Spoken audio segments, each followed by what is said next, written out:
Hey folks, Rick Manning here, from Americans for Limited Government. We have a big showdown on the House floor scheduled to occur any moment now, where Representative Matt Gaetz is his motion to vacate the chair, the speakership, and remove Speaker McCarthy from the speakership, is expected to be a vote on this expected to be held shortly. It's the next vote on the agenda. Right now, they're holding the vote. I've got the C-SPAN up for you. They're holding the floor open for members to come down to the floor to vote on passage of the rule for the energy and legislative branch spending, which you can see on the screen.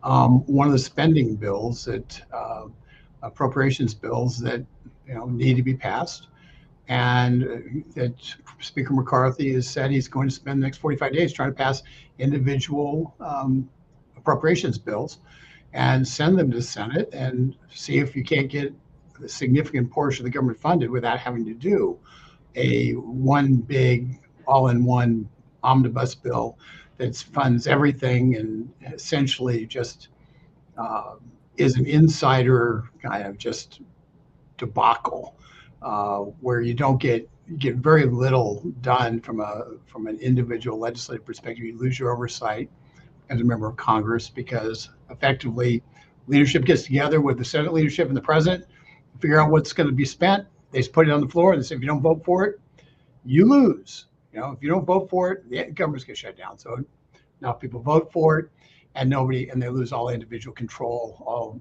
the power of the purse gets negated by that. So individual spending bills are now being put on the House floor. This is what's happening right now in terms of this vote. The rules have been agreed to. 218 Republicans have voted for the rule. The Democrats, the tradition is that the opposition party never votes for the rule. The party in power does vote for the rule. And, so one Republican didn't vote for the rule. Don't know who that is. And, we won't find out for a couple hours who that person is when they finally publish it. But here's what's happening with the speaker removal, the motion to remove Speaker McCarthy. There's going to be some questions. There's some questions about what happens if Speaker McCarthy gets removed, and there's a couple of different ways this could play out. Number one, 218 Republicans could vote no and say we're going to kill this motion, and could just eliminate and end the motion to vacate the chair simply by doing that. That would be basically rebuking the motion, and and Matt Gaetz's attempt would have failed. There's another option, which is if some people are not sure what they want to do, they could they could table it and refer it to committee and essentially put it into typically rules committee, and have it be there. And then later on, if they wanted to bring it back out, they could force it out of the committee, but to keep the motion to vacate alive, at least technically alive, by putting it into committee. That happened when Jim Jordan had a motion to remove, what was it? He had a motion. He'd filed a similar motion a couple of years ago, and I think it was against. I don't remember. Bottom line is, it got put into committee. He didn't get it. It didn't. Nothing happened with it.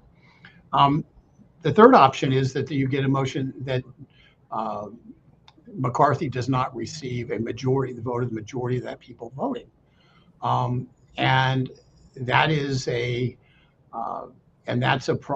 So if you get a motion, if you end up with he doesn't get a majority, if he doesn't hit the 218 threshold, or if Democrats vote present, you lower that threshold. But if McCarthy doesn't receive, since it's binary, it's yes or no. If the vote does not hold, if there's not more nays in terms of if it's a motion to kill the thing, you need a yes vote is to kill A nay vote is to not kill the motion. So if McCarthy doesn't get enough yays to kill it, and a majority vote nay, then McCarthy's no longer speaker, and that does not preclude what McCarthy happens from then, running Rick? for speaker again. What And happens so you then, have Rick? that's what happens with that. What happens is the House doesn't fall into disarray. It doesn't. We don't go back to what happened when McCarthy was running for Speaker, when there were no rules in the House. The rules in the House provide that that the Speaker pro tem, who was named by McCarthy in a secret note to the clerk, who would succeed him, to run the business of the House while a Speaker is being chosen. So you would have a Speaker pro tem who would then run the business of the House while the Speaker is chosen, and you would go through the process of nominating and trying to name a Speaker after that. So the House wouldn't fall into total disarray the way it kind of seemed like it was when at the very beginning of this Congress, when there were no rules and there was no Speaker. This is a much more orderly process, and it's put into place because if a Speaker were to die, for instance, in office, you don't have the majority leader go up and suddenly become the speaker. It's not like that. Majority leader is essentially a party person. The speaker is the speaker of the entire House, and so there's no line of succession. There's no vice speaker.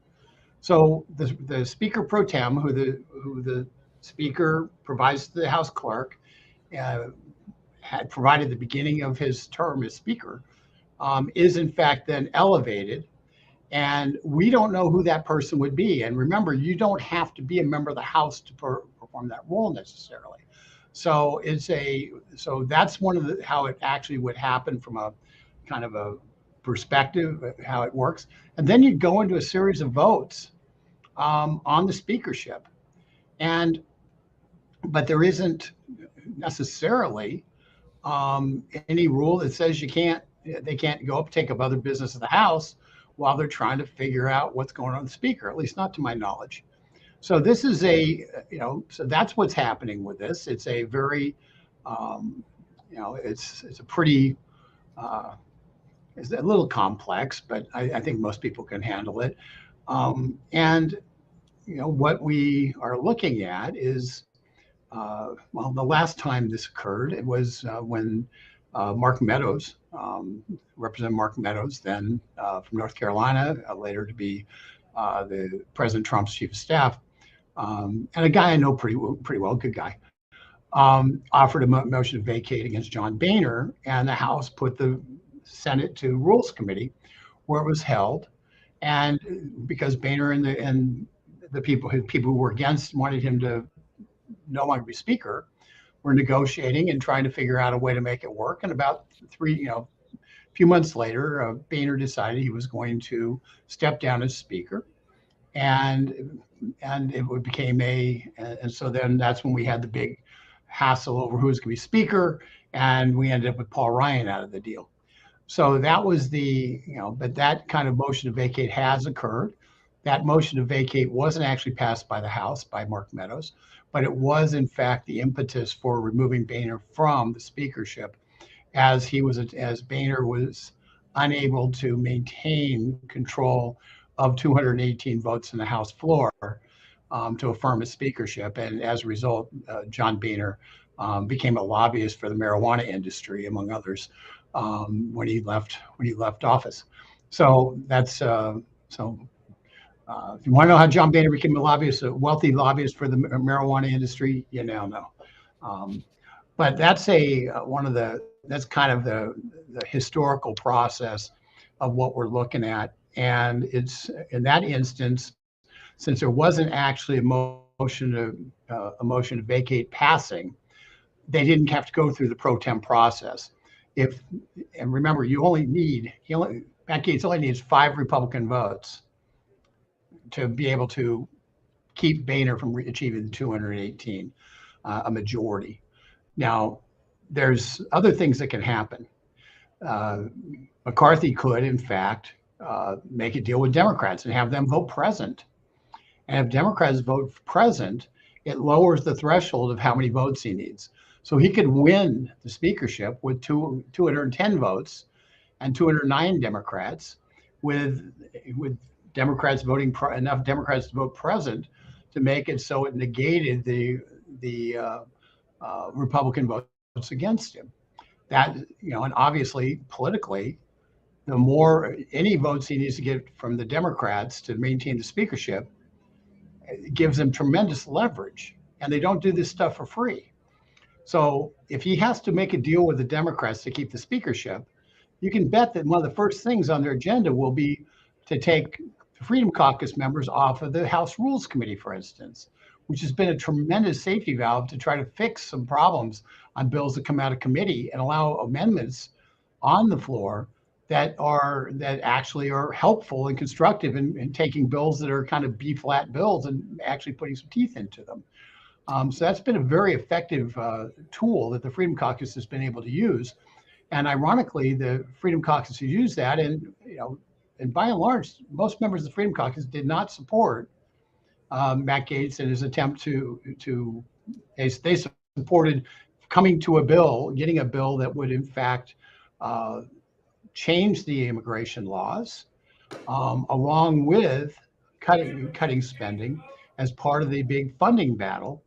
And it was Representative Matt Gaetz and a couple of his colleagues who said, no, we don't want to do that, which led to the deal that McCarthy made with the Democrats to effectively just continue spending at the same levels, same higher than what we would have had levels, and for 45 days, which led Gaetz then to offer this motion to vacate.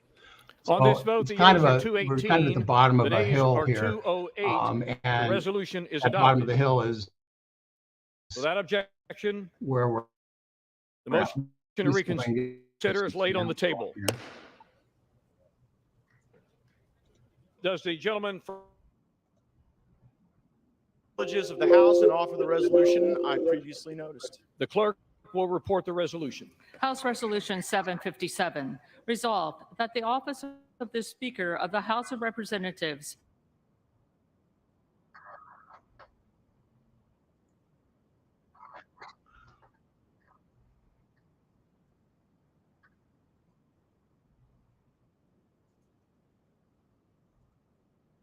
Mr. Cole of Oklahoma moves to lay the resolution on the table. The question is on the motion to lay the resolution on the table. Those in favor will say aye. Those opposed, no. In the opinion of the chair, the ayes have it. Gentlelady from Pennsylvania. Yes, we would request the yeas and nays on this vote. The yeas and nays are requested. Those would. favoring a vote by the yeas and nays will rise. Sufficient number having risen, the yeas and nays are ordered. Members will record their votes by electronic device. This is a 15-minute vote. Okay, that was Representative Spartz who requests yeas and nays. She is a pretty heroic figure. She's a refugee from Ukraine. She's a mother of two, single mother of two. She was kind of supporting McCarthy initially in the votes in January, and then split off after some tactics she didn't approve of. And so here it is, House lawmakers now voting on a motion to table the motion and so by Republican Congressman Matt Gaetz to remove Representative Kevin McCarthy. So Victoria Spartz has recently announced that if we're not able to do something by getting a debt commission in place, she's already announced she's not running for re-election. But if they can't get a debt commission in place in the very near future, she's resigning because she started wasting her time, and her daughters are in high school, and she feels like she needs to spend time with her daughters and her family where she can actually do some good. So, the frustration levels are high amongst Republican members when somebody who has been elected to Congress is saying, I'm sacrificing, time with my children that matters, and we're not accomplishing anything.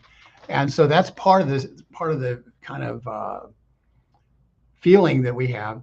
Now, you'll note on the vote that there's 10 nays already on the motion to table, and on the Republican side. And what that means is that there's 10 Republicans who've come right out of the box and say they want Kevin McCarthy gone. That is a number which is a little higher than I expected it to be. Ironically, now you have a Democrat vote on the yay side, which is now which is kind of surprising. It's if I McCarthy think they're ends up just toying with him. They're toying with they could be. McCarthy. They could be. It's possible. Robert Romano's joining us because there's only so much I can talk. But yeah, you sit there and you look at it. You need 218 votes, yay votes table, and the Republicans right now can't reach that threshold with the Republican votes alone. So that is Unless people don't vote. Well, unless a lot of Democrats don't vote or vote present. He is dependent upon Democrats voting yay or voting present at this juncture for this motion to fail. Or Republicans, I think. Or both. Or Republicans. Well, Republicans, the key to that is every present vote on the Democrat side takes away a nay and counts as, but a Republican vote. It's a half a nay. You don't have enough votes on the Republican side for the Republicans to not vote, to lay down and not vote and get unless Democrats don't vote. Unless Democrats don't vote. And there you see the one vote for yay on the Democrat side flipped off and is now on the nay side. So if this vote holds, this isn't really hard analysis. The chair will be vacated. The speakership will be vacated if this vote holds within 10 days. Not yet, though. There's another vote. Well, this is the motion to kill. This is the vote that tells you what's going to happen. Yeah, there'll be another vote, but the fact is, procedurally, this is the motion to kill it. If they're not going to kill it or table it, it is assumed that the P10 are going to vote to pass it. Now, has the effect of passage. So that's so they have these first votes, and then it's a procedural vote, but it matters. So you see some of the people on the floor who are talking. You have George Santos sitting there just above the R in Republicans. Marjorie Taylor Greene just in front of him. Saw Lauren Boebert get up and leave. She's right there above the PRES. So you have, and there's Matt Gaetz sitting right by the NV with Boebert speaking with him.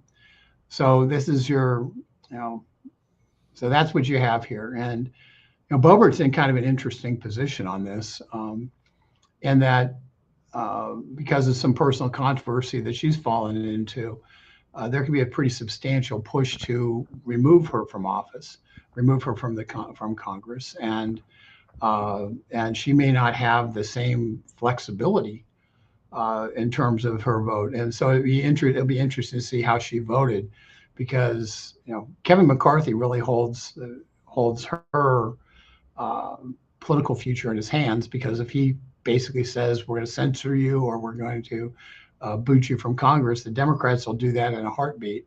So it's an interesting, there's a lot of things at play here. As you can see, with the 9 no votes on the Republican side, the max that McCarthy can reach is 211. And, that's and the Democrats can't, they've got, what is it? They've got 212. So they have 212 Democrat votes if all the Democrats vote, and McCarthy can reach 211. So essentially at that point, that becomes the starting line in terms of this fight with McCarthy at 211. But the interesting thing is, if Kevin McCarthy loses this vote, the Speaker pro tem then takes over, is announced, and takes over being Speaker, temporarily, then to run the House. But Kevin McCarthy is not precluded from running for Speaker again. And so if he has 210 votes, 211 votes are for him for Speaker, and are just hardcore votes for him for Speaker, there's no pathway to change the speakership. And at some point, some deal will have to be made, either with McCarthy going across the aisle to the Democrats, as he did with this funding bill, and with great damage being done to any sense that there's actually a Republican majority in the House under those circumstances. It truly becomes a speakership that doesn't, that the conservatives in the House lose all of their power, all of their capacity to control agenda, and they become, shall we say, the chances of us moving the ball in the next year go away, for all intents and purposes. And we're then playing from a Americans for Limited Government standpoint, we're then playing a straight defensive game, trying desperately to keep McCarthy from passing bad stuff that gets passed in the Senate, as he has to cater to a few Democrats who kept him in as speaker. So there's some really hard ramifications here, and it kind of changes the way we as an organization have to look at dealing with this House, depending on how the majority gets put together for speaker. At some point, you always have the theory that people do what's in their interests, and you find that some people for McCarthy who support McCarthy but might want to be speaker themselves begin trying to cobble together coalitions to try to break the logjam and try to get the 10 Republicans who are voting to take down McCarthy right now, to get some of them to come on board. The challenge is that the Main Street Caucus, which is the liberal Republicans, has as many members as the Freedom Caucus, can effectively say, well, we're not going to vote for that. We'd rather vote. We're not going to give, Matt Gaetz a victory by taking down a guy we liked. So we're not going to vote for anybody he supports.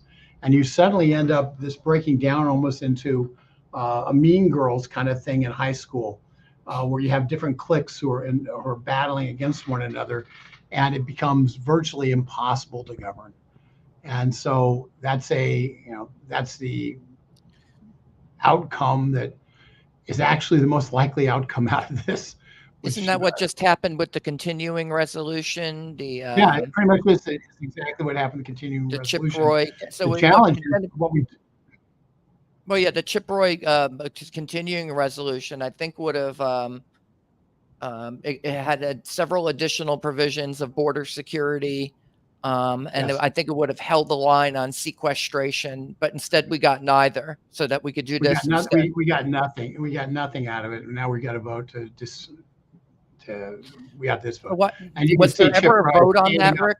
Just so people know what they're looking vote on at. that bill? You can see Chip Roy standing over here just to the left of where it says on motion to table, standing over there. Byron Donalds is standing beside him.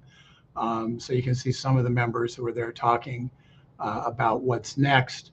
And this is the first time they've had these conversations. This has been gamed out by these guys a lot to try to figure out what's going to happen.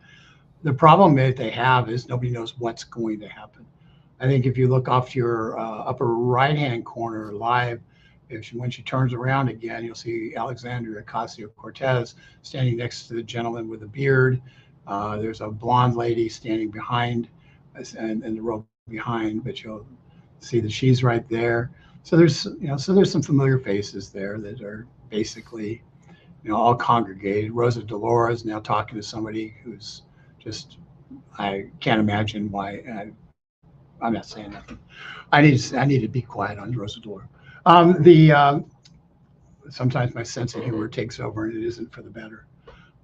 Anyway, so this is the situation we find ourselves in. When the time runs out on this vote, which is 4 minutes, be a little bit longer if not. They've got 12 people still remaining who need to vote. So when those 12, or some of them may not be there, may be ill, or maybe other reasons why people aren't voting.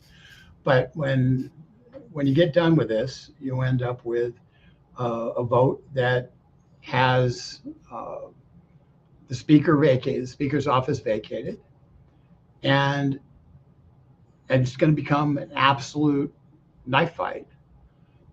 And There will be, and the Speaker Pro Tem will make a decision whether they want to go immediately to votes on naming a new speaker or if they want to do other business. I suspect they're going to end up trying to name a new speaker.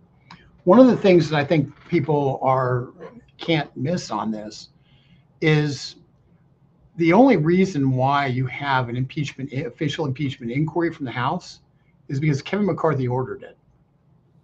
And the official impeachment inquiry, when Kevin McCarthy is no longer speaker, is questionable whether or not that order stands. And so the subpoena powers that extra subpoena powers that were provided to committees may just go away. In fact, in a court fight, I think you can argue very successfully that those extra powers were supplanted by this vote. And so there's now 11 Republicans voting against keeping McCarthy. And so this is going to have ramifications related to impeachment. If a speaker has to reach across the aisle, that's one of the things that's going to get knocked off the table, that there won't be impeachment inquiries. That that will be one of the costs that any Republican who becomes speaker will have to bear. Rick, and will so we get a more conservative speaker out of this process? There's no chance. Why? There's because the tribal thing I was talking about, the Don Bacon's Republican from Nebraska, who has been very outspoken, opposed to this process. He's already opened the door to, I can be speaker if the Democrats want me to be speaker. You're not going to get the left wing of the Republican Party is not going to allow. Right. 40, there's unintended people, consequences. There could be a secret deal with 5 or 6 left-wing Republicans to make some Republican steward be the speaker, and then the Republicans lose the floor. So we could potentially, they could potentially be losing the floor right now. And that is a risk that 11 Republicans are taking in voting this way. And and I don't know what will happen to them if they lose the floor and it wasn't them who wanted to lose the floor. Well, if they lose control of the majority, which is effectively what would happen, if they lose control of the majority, then what happens is there's going to be, first of all, they're going to be people without a country. They're not going to be conferencing with the Republicans. They'll be booted out of the Republican conference. And there will be a massive backlash politically against those members, where they might as well be, they'd be rooting to have a remote Congress again. I'm looking at the 2022 results of the House of Representatives. By the way, the nays now have 218, which means that there's no combination, unless people change the vote, there's no combination, which keeps McCarthy in the chair after this vote, unless there's new deals negotiated by McCarthy. In 2022, 54.5 million Americans voted for a Republican majority, basically. And the Democrats got about 51.5 million. So basically, they would lose, the Republicans would lose that election then. Okay, Robert, we've got that.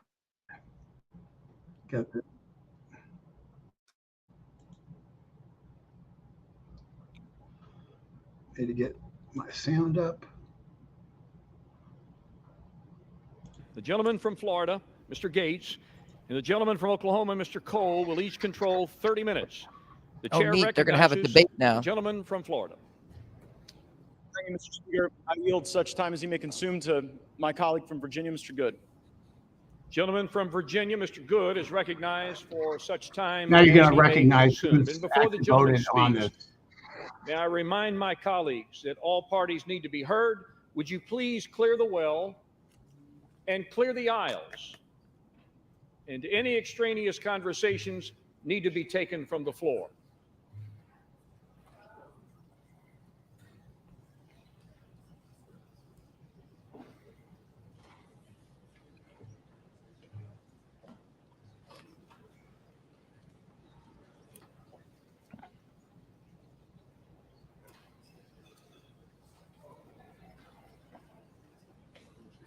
Now, just because they allotted time doesn't mean that they'll use it all.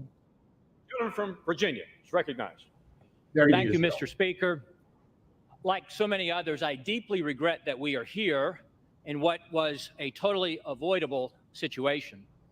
I must take you back to January, however, which for many of us was about not repeating the failures of the past and letting Republican voters across the country down once again, when in the past, for many years, when Republicans have had majorities in this chamber, we have passed our major spending bills predominantly with Democrat votes, something the other side of the House has never and would never do with majority control. Back in January, I expressed my concern that the previous 2 years during my first term here in this House, we had not used every tool at our disposal to fight against the harmful, radical Democrat agenda that is destroying the country, bankrupting the country, and under which the American people are suffering. But most in here wouldn't know that I helped persuade my 5 colleagues who comprise the remaining resistance in the wee morning hours of January 7 to switch our votes to present to let Mr. McCarthy become Speaker. And I went to him on this very floor to tell him that he was finally going to become Speaker on the next vote.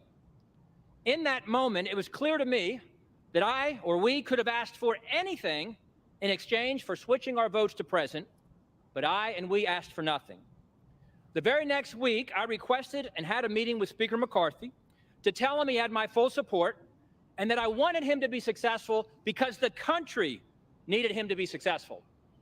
In the ensuing months, I helped him narrowly pass the Parents' Bill of Rights and the Limit, Save, Grow bill.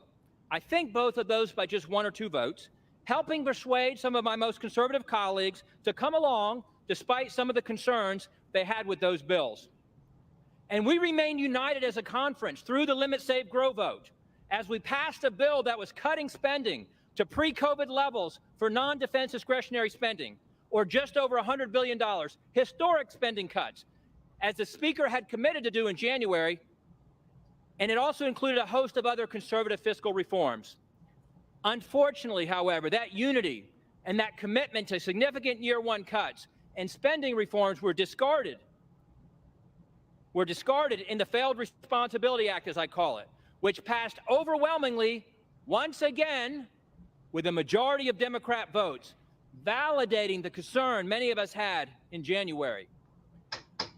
Many of us had begged the Speaker, pleaded with the Speaker repeatedly to utilize the debt ceiling to leverage spending cuts and reforms.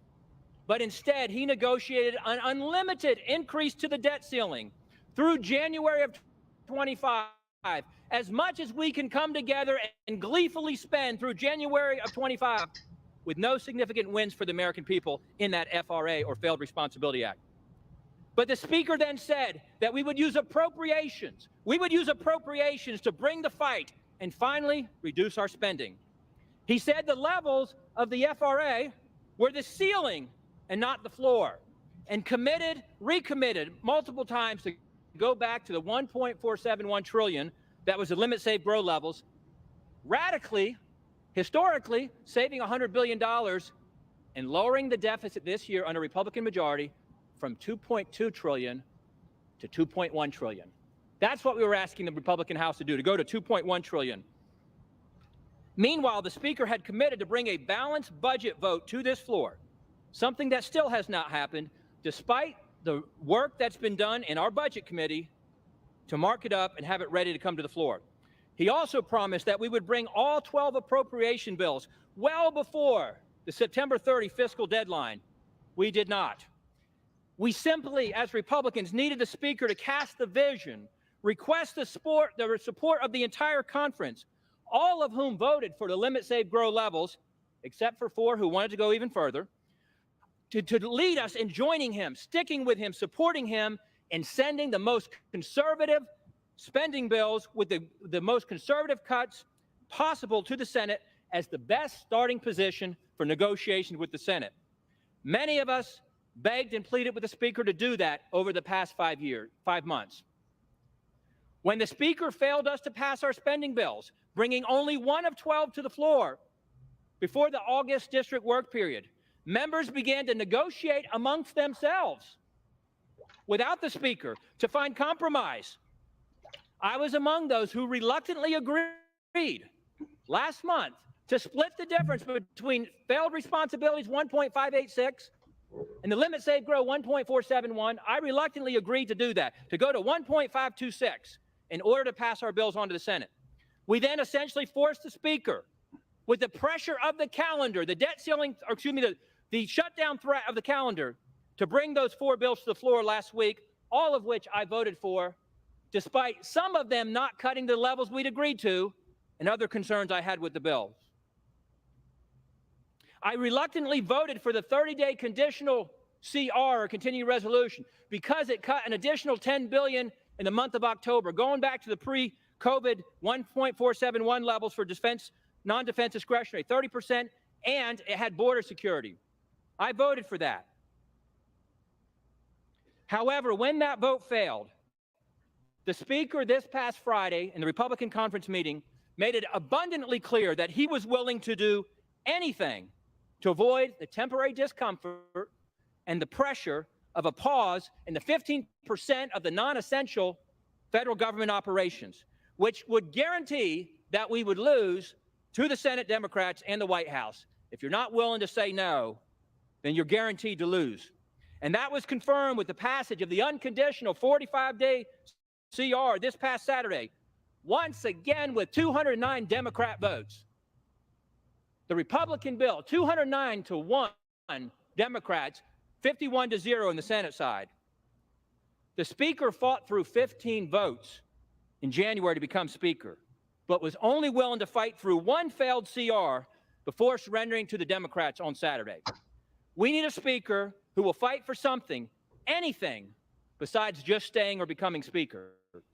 If there was ever a time to fight, with $33 trillion in national debt, a $2 trillion deficit this year, 40-year high inflation, 20-year high interest rates, a downgraded credit rating, and for the first time in modern history, the polls showing, despite all the help of the media blaming Republicans in the House, the polls showed that the public was blaming Biden and the Democrats for an imminent shutdown. If not fight now, when would we fight? Now is and was the time. With the Democrats driving the fiscal bus off the cliff at 100 miles an hour, we cannot simply be content to be the party that slows it down to 95 just so we can sit in the front seat and wear the captain's hat.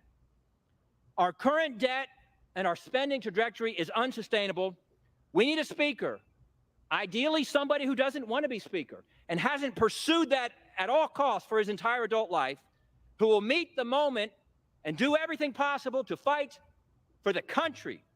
A red line was crossed for me, I regret, on Saturday, and chose regret that I must vote against the motion to table as I did and to vote to vacate the chair. And I yield back. Gentleman from Florida reserves his time. Gentleman from Oklahoma, Mr. Cole. Thank you very much, Mr. Speaker. I share one thing in common with my friend from Virginia. Little This is a rebuttal. very sad and certainly a day I never expected to have to live through. You know, I think broadly speaking, as I look across this floor, you can divide members into 3 groups. I'm very happy to be in the first group. The overwhelming majority of my party supports the Speaker that we elected. We're proud of the leadership he's shown. We're proud of the manner in which he's been willing to work with everybody in our conference and I believe in this chamber. There's a second group, small group. Honestly, they're willing to plunge this body into chaos and this country into uncertainty for reasons that only they really understand. I certainly don't. And then there are friends on the other side. I mean friends, honestly, with great sincerity. I have a lot of friends over there. I recognize that my friends are on a very complex set of partisan, personal, and political calculations to make. And I certainly wouldn't presume to give them any advice about that. But I would say, think long and hard before you plunge us into chaos, because that's where we're headed if we vacate the speakership. You know, I personally think there's really 3 reasons why we've come to this point. That's because at each 3 of these critical minutes, the Speaker did the right thing. First, there was a Speaker vote. You know, he got 85% of the vote in our conference, 90% of the vote from Republicans on this floor. Yet we had a small group that decided, no, they would dictate what they want. He didn't let that happen. He fought. Now, he fought for himself, but he fought for 90% of us too that wanted him to be the speaker. And I appreciate that. Then, of course, we had the debt ceiling deal. Nobody here thought he could pass a bill. Nobody in America thought he could pass a bill. He did what speakers are supposed to do. He passed the bill. Then he sat down and negotiated with a Democratic Senate and a Democratic president and came back with a good deal, a deal that will limit spending. He did the right thing. Finally, last Saturday on this floor, we were on the verge of a government shutdown that the vast majority of members in this chamber did not want. A substantial majority on my side, an overwhelming majority on the Democrat side. He put his political neck on the line, knowing this day was coming, to do the right thing for the country, without a doubt. My friends and I agree on that, whether or not we agree on the speaker. He did the right thing. He did the right thing, I think, for this institution. He showed it could function in a time of crisis. And finally, I think he did the right thing for our party. He made sure that we could continue to negotiate and achieve some of the very objectives my friend from Virginia laid out, and achieve them in divided government, which calls for some degree of give and take. So I'm very proud of this speaker. I'm very proud to stand behind him. Tomorrow morning, whether I win or lose, I'm going to be pretty proud of the people I fought with, and I'm going to be extraordinarily proud of the person I fought for, the Speaker of the House, Kevin McCarthy. And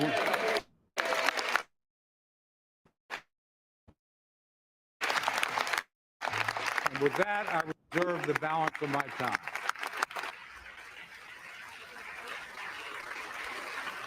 So McCarthy gets kind of like, all right, see you later. Mr. Speaker, my friend from Oklahoma says that those who don't support Kevin McCarthy would plunge the House and the country into chaos. Chaos is Speaker McCarthy. Chaos is somebody who we cannot trust with their word. The one thing that the White House, House Democrats, and many of us on the conservative side of the Republican caucus would argue is that the thing we have in common, Kevin McCarthy said something to all of us at one point or another that he didn't really mean and never intended to live up to. I don't think voting against Kevin McCarthy is chaos. I think $33 trillion in debt is chaos. I think that facing a $2.2 trillion annual deficit is chaos. I think that not passing single subject spending bills is chaos. I think the fact that we have been governed in this country since the mid-90s by continuing resolution and omnibus is chaos. And the way to liberate ourselves from that is a series of reforms to this body that I would hope would outlast Speaker McCarthy's time here, would outlast my time here, and would outlast either of our majorities. Reforms that I have heard some of the most conservative members of this body fight for, and some of the reforms that we've been battling for that I've even heard those in the Democrat caucus say would be worthy and helpful to the House, like open amendments, like understanding what the budget is. We have been out of compliance with budget laws for most of my life, most of many of your lives. And by the way, if we did those things, if we had single subject bills, if we had an understanding on the top line, if we had open amendments, if we had trust and honesty and understanding, there would be times when my conservative colleagues and I would lose, might be a few times when we'd win. There'd be times that we would form partnerships that might otherwise not be really predictable in the American body politic, but the American people would see us legislating. These last few days, we've suspended the momentum that we had established the week earlier, where we were bringing bills to the floor, voting on them, staying late at night, working hard. That's what the American people expect. It's something Speaker McCarthy hasn't delivered, and that's why I've moved to vacate the chair. I reserve. Gentleman's time is reserved. Gentleman from Oklahoma, Mr. Cole. Thank you very much, Mr. Speaker. I yield 2 minutes to my very good friend, Mr. Emmer from Minnesota. Gentleman from Minnesota, Mr. Emmer, is recognized for 2 minutes. Thank you. Kevin McCarthy has earned this. Under Speaker McCarthy's leadership, our House Republican majority has actually defied all odds and overperformed expectations again and again and again.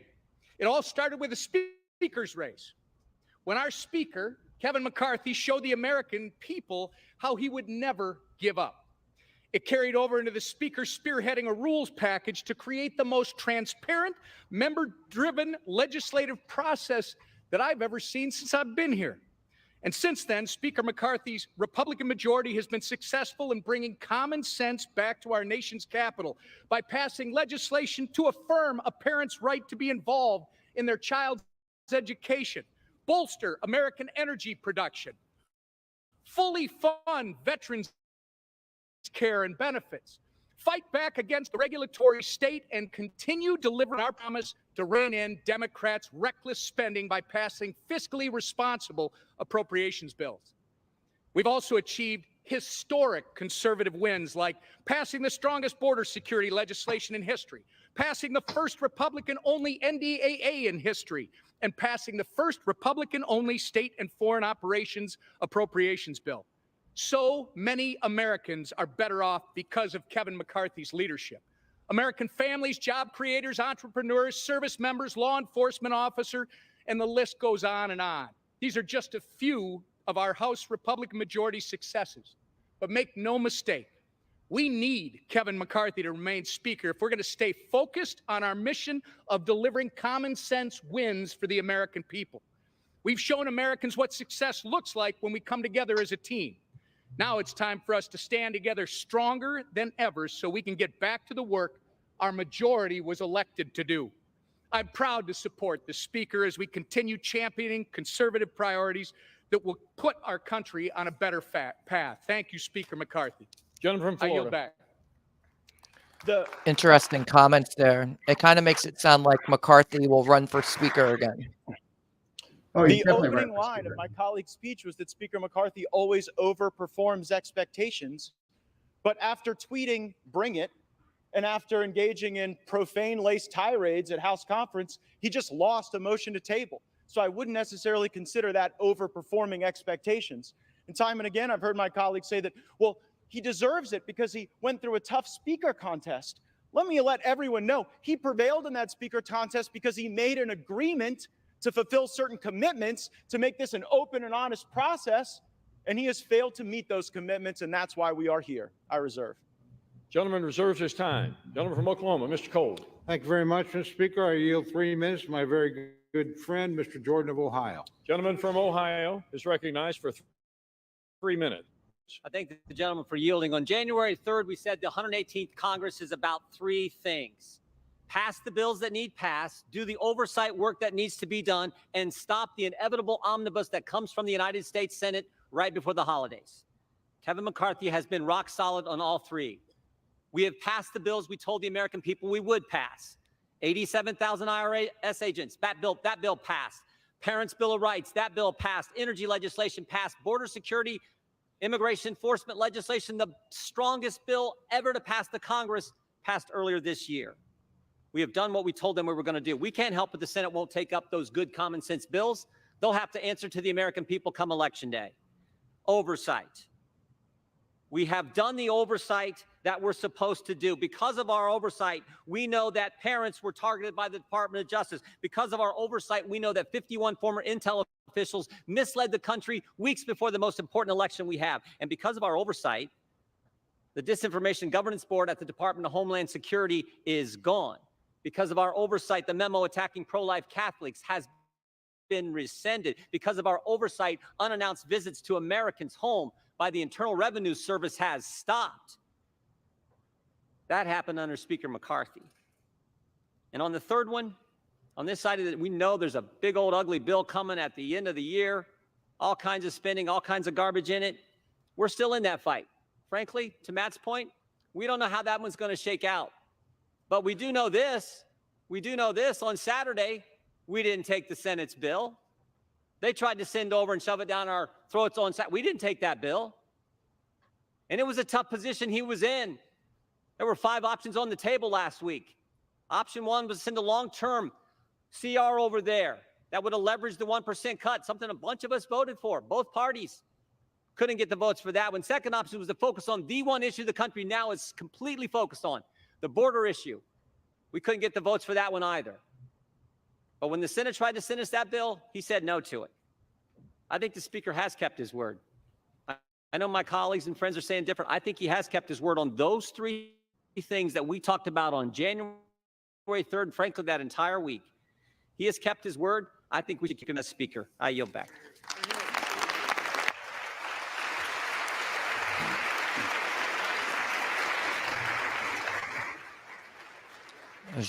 House Judiciary Committee Chairman Jim Jordan. My friend from Ohio's argument is that many of the bills he references having passed are not law. We are on a fast track to an omnibus bill, and it is difficult to champion oversight when House Republicans haven't even sent a subpoena to Hunter Biden. So it's hard to make the argument that oversight is the reason to continue when it sort of looks like failure theater. I yield such time as you may consume to my colleague from Arizona, Mr. Biggs.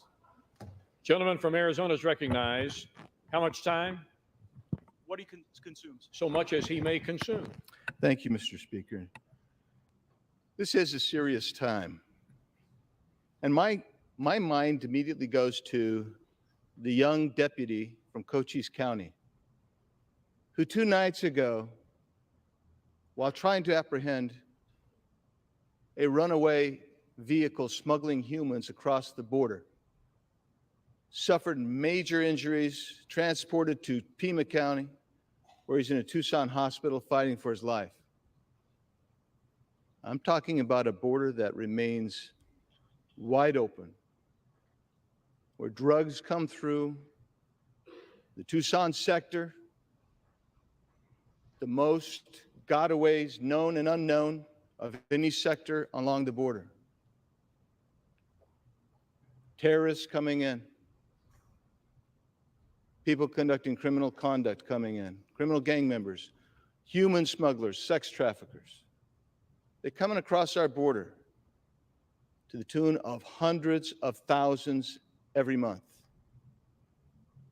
Now, I appreciate my colleagues and their position, but I would suggest something. I don't think you can just skip to last weekend and say, oh my goodness, a CR came out last weekend on Saturday. I think we need to go back to January. I'll say this body came together on the Republican side and we passed a good border security piece of legislation, H.R. 2. That's good. And then last week we passed the DHS bill and the DOD bills, which had funding for our CBP, ICE, military leaders, military men and women. But why were we successful in doing that? What happened to motivate us to get there? Well, for one thing, we didn't bother to pass the 12 appropriations bills as required under the Budget Control and Impounds Law of 1974. We didn't do it. And you know how many times that's not been done? 25 years in a row. And you know how many CRs this body has passed in that same period of time? 130. You know what that gets you? A $2 trillion plus structural deficit like we had in fiscal year 23. You know what that leads you to? A $33 trillion national debt, which is where we sit today. Leads you to somewhere north of $700 billion in interest payments. And you know why that happened? Because this body is entrenched in a suboptimal path and refuses to leave it. Refuses to leave that path. You cannot change if you're unwilling to change. We had every opportunity to change. We were promised change.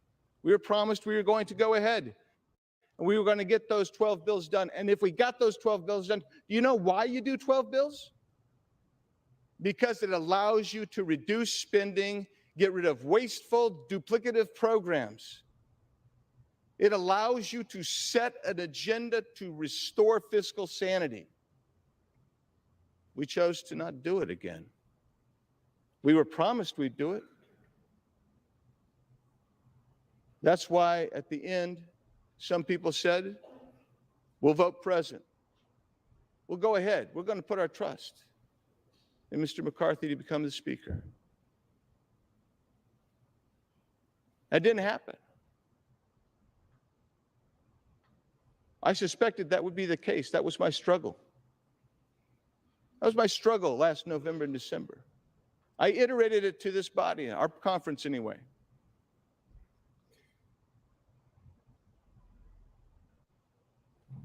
When we got to the debt ceiling, again, that seemed to spring upon everybody like a surprise. And when that happened, I was in there for some of those negotiations on where that number would be. And I was astonished how that 1.5 trillion number was negotiated. Unbelievable. Unbelievable. But I will tell you this. To his credit, the Speaker told us one thing that I believe to be true. He said that that's basically the ante in a poker game. He can sit down at the table. And I told my colleagues who supported that $1.5 trillion in 8 months that you're willing to raise the debt ceiling. That's the opening marker. And indeed it was. And now projections are many $1 trillion above that. Yes, I think it's time to make a change. I'm not the only one. And that's it's somber. Thus it is somber. But what have we failed to accomplish? Why didn't we get this stuff done? When we're campaigning, we're talking about an extension of the debt ceiling to January of 2025. We're talking about additional Ukraine funding. Is that going to be, maybe that's good in your districts. Maybe it's not. But that money's not offset. We're not paying for it. We haven't designated how we're going to pay for that. The same with the disaster package.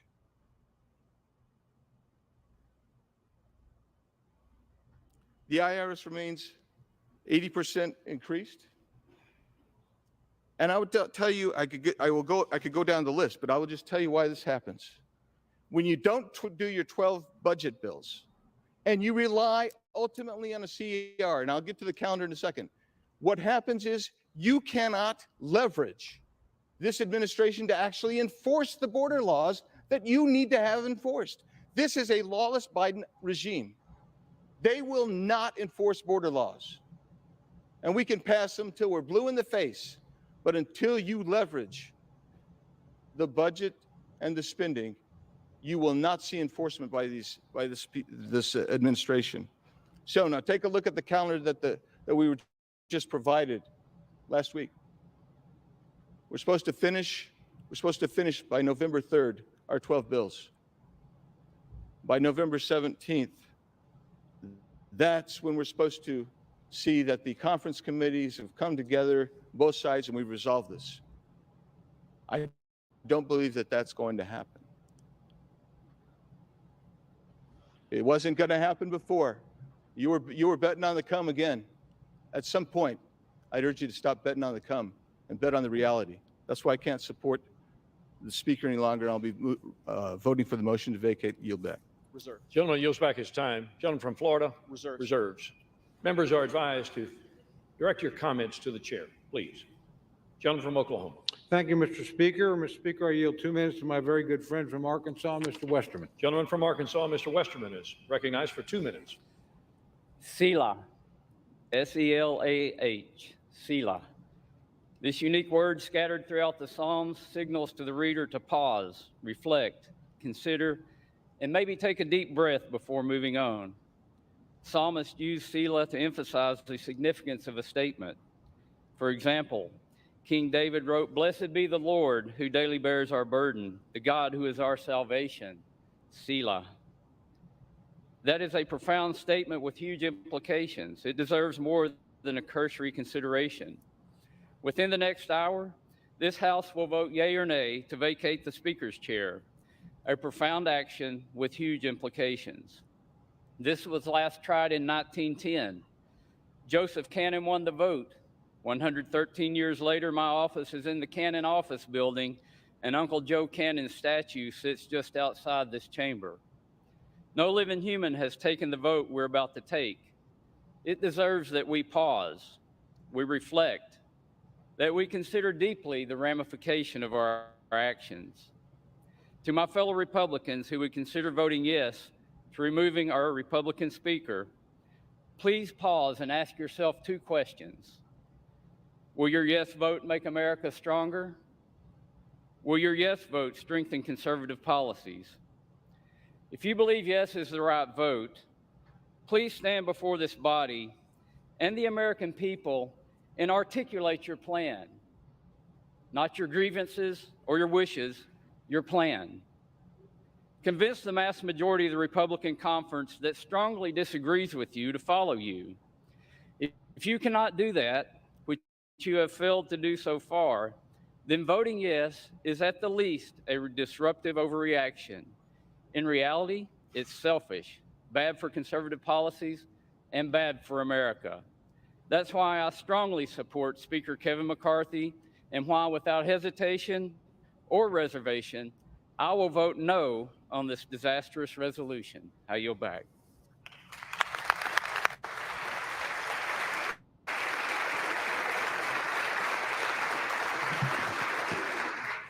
Gentleman from Florida. There's nothing selfish about wanting a Speaker of the House who tells the truth. I reserve. Gentleman reserves his time. Gentleman from Oklahoma, Mr. Cole. Mr. Speaker, I yield 2 minutes to my very good friend from Kentucky and fellow member of the Rules Committee, Mr. Massey. Gentleman from Kentucky, Mr. Massey, is recognized for 2 minutes. Mr. Speaker, as the only still serving co-author and co-sponsor of the motion to vacate Speaker Boehner, I can tell you this motion to vacate is a terrible idea. As the only member who's serving here who took every chance to vote against Speaker Boehner and to vote against Speaker Ryan, I can tell you that this chamber has been run better, more conservatively, and more transparently under Mr. McCarthy than any other speaker that I have served under. As a member of the Rules Committee, one of three conservatives who were placed there out of trust, the Speaker gave us a blocking position by putting 3 of us on there to keep an eye on the Rules Committee, to make sure the process was fair and even. I can tell you it's been fair and even. None of us are voting against the Speaker today. Regular order is at odds with predetermined outcomes. Yet the Speaker is being accused of not holding to regular order and predetermined outcomes at the same time. It is not possible. You cannot be for both at the same time. I was a party to the January agreement, and I can tell you that there were promises in there, but there was never a promise for an outcome. There was never a promise that you could force Joe Biden to sign something. There was only the promise that we would try, and try we have. We have tried in the Rules Committee. We have tried on the floor. We've been trying this since the summer, and there's enough blame to go around for why we don't have 12 bills, but part of it was a relitigation of the debt limit deal. By the way, there was no promise on the debt limit deal, no conditions on that in January, 0 whatsoever. I was in the room for that. So the 12 bills were delayed over what? $100 billion. That's a lot of money. But it's nothing compared to the $2 trillion that I came here to object to when Speaker Pelosi and President Trump pushed that bill through. We've had over 500 amendments. Listen, this is a referendum on this institution. We have tried regular order. Speaker McCarthy has tried regular order. If regular order fails today, if you vacate the Speaker, nobody is going to try it again. Gentleman's time has expired. This institution will fail. Please do not vacate the Speaker.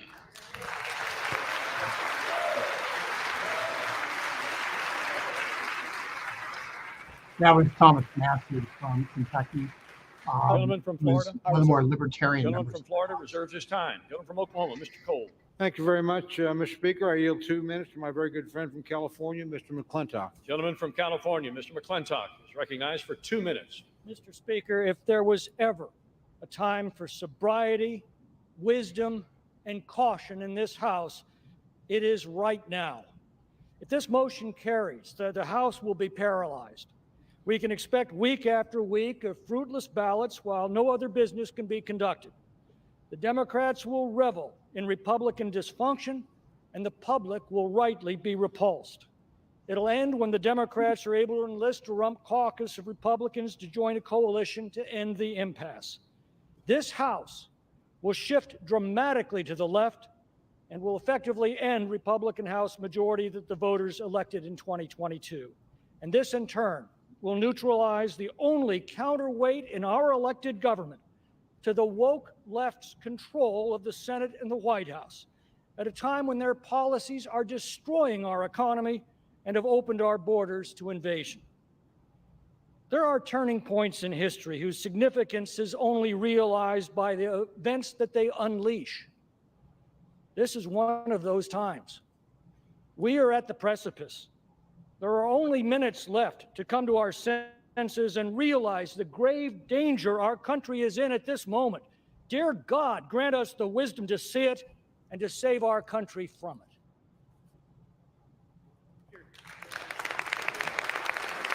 Representative McClintock, one of the more conservative members of the House.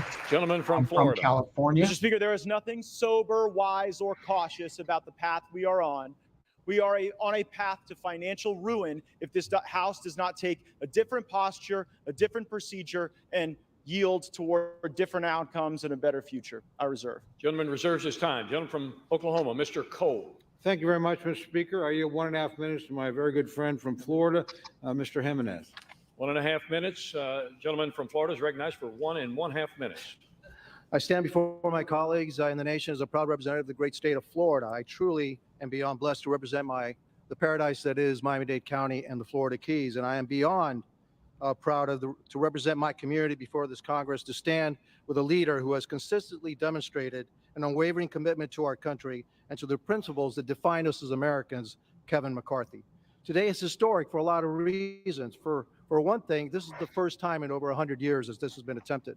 But it's also because we're part of a Congress with historically tight majorities for the Republicans in the House and the Democrats in the Senate, and we have a Democratic White House. Divided government, that's what we have. The need to negotiate, to find solutions to the issues facing this country. That's a reflection of the principles that are uniquely American, principles that make this country exceptional, and principles that allowed me, an exile who came here from Cuba, fleeing communist Cuba, to serve in this very institution. You see, I wasn't born here, and everything that I am, everything that I ever will be, is thanks to America. The best part about it is that my story, the story of the community that I'm so proud to represent, is a story of many in this body, is that we are not the exception in America, we are the rule. That's the America that Kevin McCarthy has fought for his entire career. Kevin McCarthy is a champion for the American dream, and he's proved it as our speaker. Thomas Jefferson once said, "I predict future happiness for Americans if they can prevent the government from wasting the labors of the people under the guise of taking care of them." McCarthy. Gentleman's time has expired. Thank you. Let's keep Kevin McCarthy our speaker. A great man, a great leader, a great speaker. Thank you, and I yield back. Gentleman from Florida, Mr. Gates. Mr. Speaker, may I inquire as to my remaining time? Gentleman has 9 3/4 minutes remaining. I reserve. Gentleman reserves his time. Gentleman from Oklahoma, Mr. Cole. Much, Mr. Speaker. I yield 1.5 minutes to my very good friend from Iowa, the gentlelady, Ms. Henson. The gentlelady from Iowa, Ms. Henson, is recognized for 1.5 minutes. Thank you, Mr. Speaker. I rise today in support of our Speaker, Kevin McCarthy. Let's be very clear here. We would not have a House Republican majority without the relentless efforts of this man, our Speaker. Under his leadership, Joe Biden's policies have had a check and balance. His policies have created a horrific border crisis, 10,000 illegal immigrants a day surging across our border. Under Speaker McCarthy, Republicans have passed legislation to secure our border. Joe Biden has done everything to squash American energy, selling our oil reserves to China. Under Speaker McCarthy, Republicans have passed legislation to unleash American energy dominance. Joe Biden has spent taxpayer dollars like there's no tomorrow. Under Speaker McCarthy, we have returned to passing single subject appropriations bills and ending the status quo of omnibus spending. One of the most valuable pieces of advice that I received was from Kevin McCarthy when I got here to DC. He told me to separate the signal from the noise. The noise is those who are causing chaos for their own personal benefit while ignoring the needs of their constituents and this country, grinding our work here to a halt. The signal is the many accomplishments that we've delivered for the American people with Speaker McCarthy at the helm. The signal is the failures coming out of the White House time and time again. The signal is the work that we must do today and going forward to save our country for my kids and yours. My colleagues today here have a choice. Be a chaos agent or get back to work. So I call on my colleagues, let's separate the signal from the noise. Let's support our Speaker, Kevin McCarthy, so we can get back to work for the American people. Thank you, Mr. Speaker. I yield back. Gentleman from Florida, Mr. Gates. Thank you, Mr. Speaker. I think I've caught the signal too. The signal is for $33 trillion in debt, facing $2.2 trillion annual deficits. And our fellow Americans may be watching, wondering, how does that happen? How does the greatest country in the world have a process so broken that it would be laughed out of the rooms in the halls of the state legislatures where many of us come from? Here's how it works. The law says we're supposed to have the very single subject spending bills that my colleague referenced in the summer. That we're supposed to have that and move it. But there's a dirty little secret in this town, and that is if you delay, if you hold the bills, if you make multiple contradictory promises, as Speaker McCarthy has done, and you back everybody up against shutdown politics, well, nobody wants to shut the government down. No one cheers for a shutdown. And of course, when people are backed up against shutdown politics, the decision calculus changes. So year after year, decade after decade, we break the law and we do the same thing. We pass a continuing resolution, then we pass another continuing resolution, and then it's either another continuing resolution or an omnibus bill or a series of minibuses that lump these disparate things together. The American people want all of us to take votes on single subject matters. They don't want to see these things all mushed together and log rolled. And it was concerning to me to hear of news of a secret deal on Ukraine funding that would have log rolled more money with Ukraine with our southern border. Now, how offensive is that to our Customs and Border Patrol, to our ICE, to the people that are suffering as a consequence of our border, that some of my colleagues are only willing to stand up and fight for our border if they could send billions to Ukraine to fund their border too? Well, I've had enough of that, and that's why I brought this motion to vacate. I reserve. Gentleman's time is reserved. Gentleman from Oklahoma, Mr. Cole. Thank you very much, Mr. Speaker. I yield 1 minute to our distinguished Majority Leader, my good friend from Louisiana, Mr. Scalise. Gentleman from Louisiana, the Majority Leader, Mr. Scalise, is recognized for 1 minute. Thank you, Mr. Speaker. Thank my friend from Oklahoma for yielding. And when we go back to January, as many people have, we knew that it was going to be a narrow majority. We also knew that it wasn't going to be easy. How many of us came here because we thought this job was going to be easy? How many of us thought the task ahead of us to address the problems of this country was going to be easy? One thing we did know is that if we were going to finally start confronting problems that had been ignored for years and years and years, we had to change the way that this place worked. And one thing Speaker McCarthy embraced from day one is to start making those kind of changes to this institution, opening up the process, allowing members to be more engaged, having amendments come to the floor, single subject bills, doing appropriations bills. Yes, making that happen overnight is not something that happens automatically, but it started to happen, and we are now seeing the fruits of it. Just last week, we had 4 different appropriations bills on this House floor, 4 different ones. Now, those bills took weeks and weeks to finally get to the floor, going through an open committee process, hundreds of amendments, each one of them, where Republicans, Democrats could bring their ideas. And we debated those bills on the floor, some until after midnight, where members could actually participate in the process. This has been a broken process for a long time, but it's a process where if we're going to confront the problems that families are facing, because right now we need to resolve our differences inside this House chamber before we can then go and fight for those families who are struggling. But every single day across America, families are struggling with real problems that we're going to have to get back to solving. And those problems are real for them. It's inflation, it's the economy, it's high energy costs. It's an open southern border that doesn't just affect the border states. It's affecting every state, Republican districts, Democrat districts. Everybody knows it. And it can be ignored by the White House, But this House is the only body that started to take action. When we with H.R. 2 and then with the border bill last week and with over the action we took last week, over 70% of government funding passed out of the House. However, everybody voted, Republican or Democrat, this House passed funding for over 70% of the federal government's operation, and it's sitting over in the Senate where they've passed zero. And we're going to beat up each other and talk about our internal processes, and we need to get our internal processes working better. But you know what? So does that other body over there, and so does the White House. Everybody in this town needs to be engaged in addressing these problems. But if we don't start here, and if we don't focus these next 45 days, because that's what we've got in front of us. We've got 2 bills this week. We've got 2 more appropriations bills next week. And if we're going to be confronting those, we've got to stay focused on our mission. What the other side does, let's continue to put pressure on them. But we also need to put pressure on ourselves to do our job. And Speaker McCarthy's been leading at the top of the level to make sure that we have the tools to do our jobs in a different way than the House has done it before. This House is going to have to continue to make those changes. But the American people sent us here to confront those problems. We're finally starting to. This isn't the time to slow that process down. We need to keep doing our work. We need to keep fighting for those families who are struggling. But so does the Senate, and so does the White House as well. Let's keep doing this work that we were sent here to do. I yield back.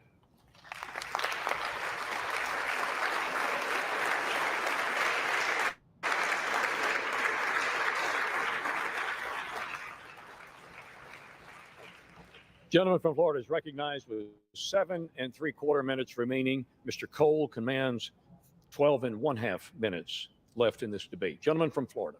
I agree with everything that the majority leader said in those remarks, except one thing. It is astonishing to hear any colleague give Speaker McCarthy credit for moving on to the single subject appropriations bills. As you heard my colleague, Mr. Biggs, say, that was never the plan from Speaker McCarthy. The week before we moved on to those single subject appropriations bills, the plan was another CR. He pitched a CR. They tried to get us to vote for a CR, and only when a brave few said we are done governing by continuing resolution. We are here to eulogize the era of continuing resolution. We will not do it. We will not pass it. These bills can go. The spending may rise and fall as the years pass, but the notion that we're going to lump in the Department of Education and the Department of Labor with our military and our troops and our Border Patrol is fundamentally unserious, and I would suggest chaotic. We cannot do that. It was only because we forced that to happen. And by the way, if we continue with Speaker McCarthy, the appropriations process will go right back to what he wanted it to go back to. Just a sideshow, just a puppet show, just something to keep the hamsters on the hamster wheel as they continue to back people up against a calendar, centralize power with the lobbyists and special interests that move all kind of money through the leadership. And then that's how they get their way. And that's why the American people have been getting screwed decade after decade, and I'm not going to tolerate it anymore without a fight. I reserve. Gentleman's time is reserved. Gentleman from Oklahoma, Mr. Cole. Thank you very much, Mr. Speaker. I yield 2 minutes to my very good friend, fellow member of the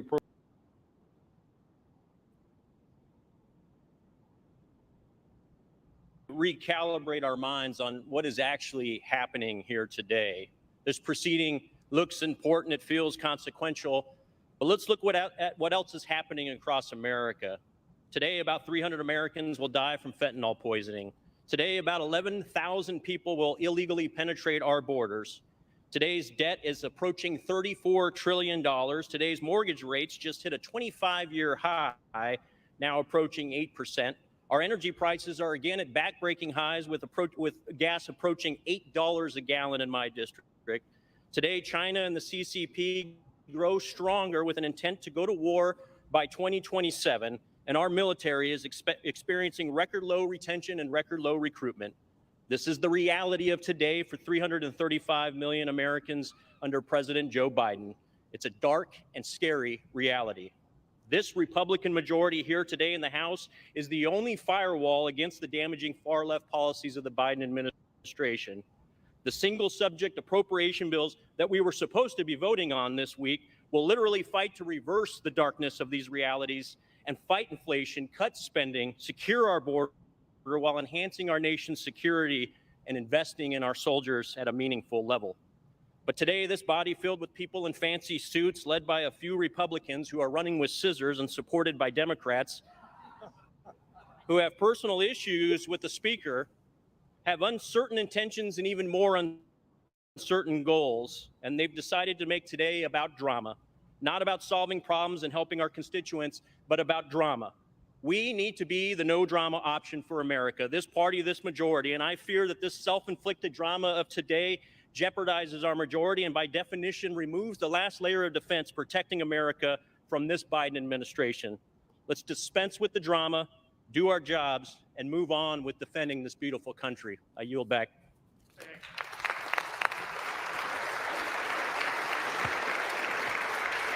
Gentleman from Florida. I'm here to solve problems too, but we have decade after decade of history showing us that you don't solve any problems with continuing resolutions and omnibus bills. That creates more problems, more debt, more inflation, more pain for American families. So the way to solve problems is to break the fever dream of governing by continuing resolution and omnibus bill and instead return to the very single subject spending bills that we will only get if my resolution passes to vacate Speaker McCarthy. I reserve. Gentleman reserves his time. Gentleman from Oklahoma, Mr. Cole.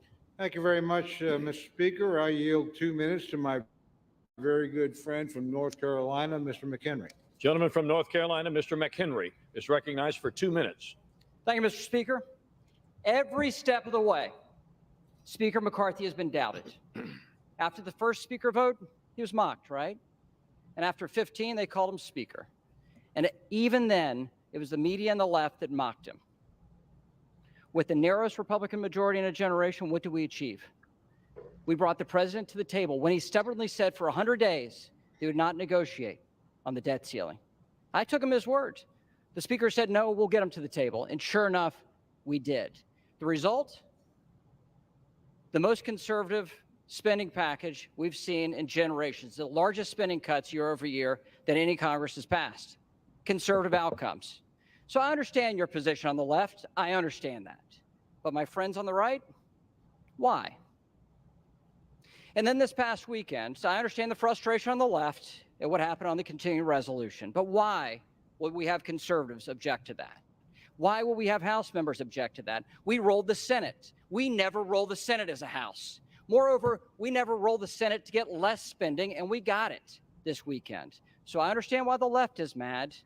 What I don't understand is why some Republicans think that that's a bad thing. The frustration for me today, I understand where the liberals are. I know you can support the constitutional order, except in a moment like this when you are questioned on that. I understand that. You can't be counted on in a moment like this with the state of the speakership. But for Republicans, why will we give up a conservative working majority for better outcomes and hand the keys over to the Democrats? Why would we do that?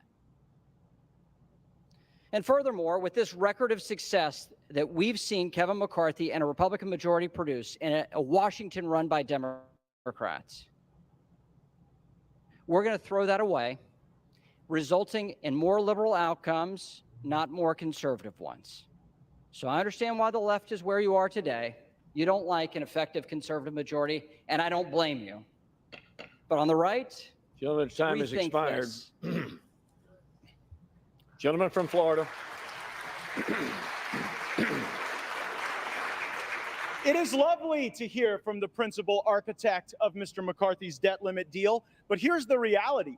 The only Republicans in America who believe that the debt limit deal was conservative are in this chamber right now.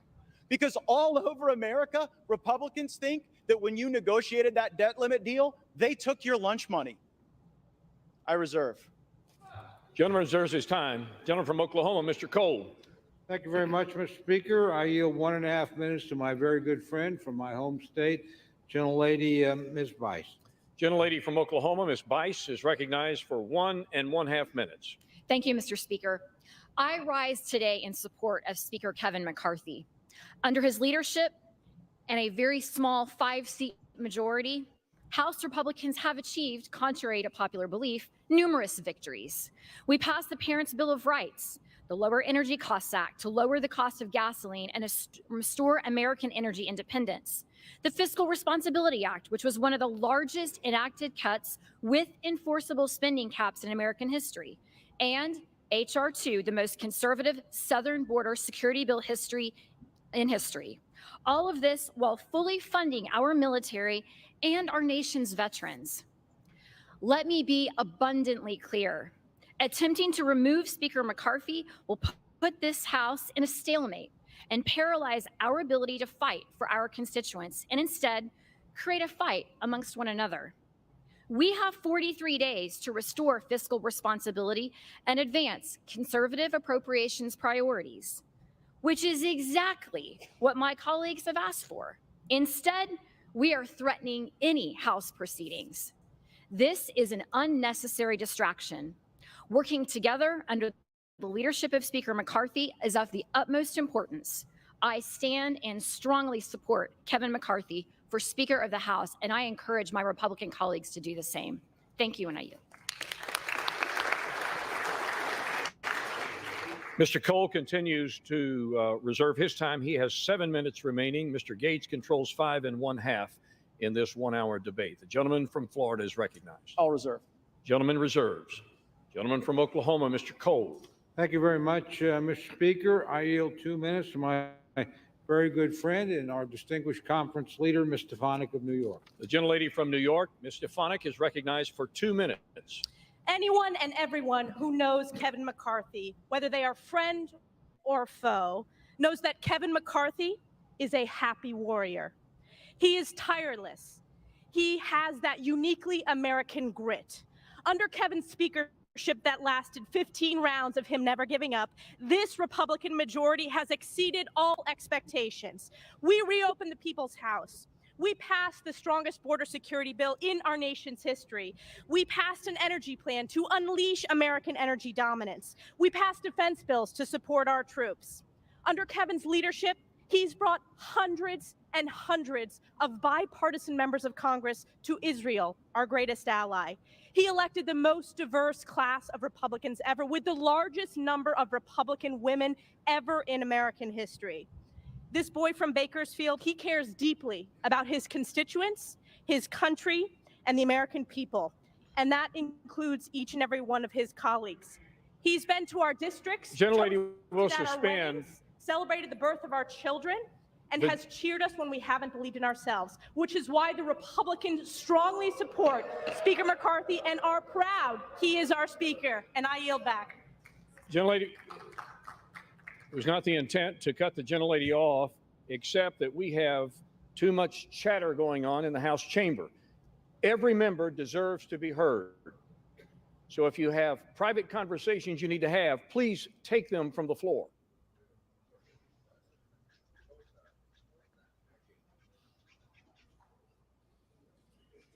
Gentlelady may continue.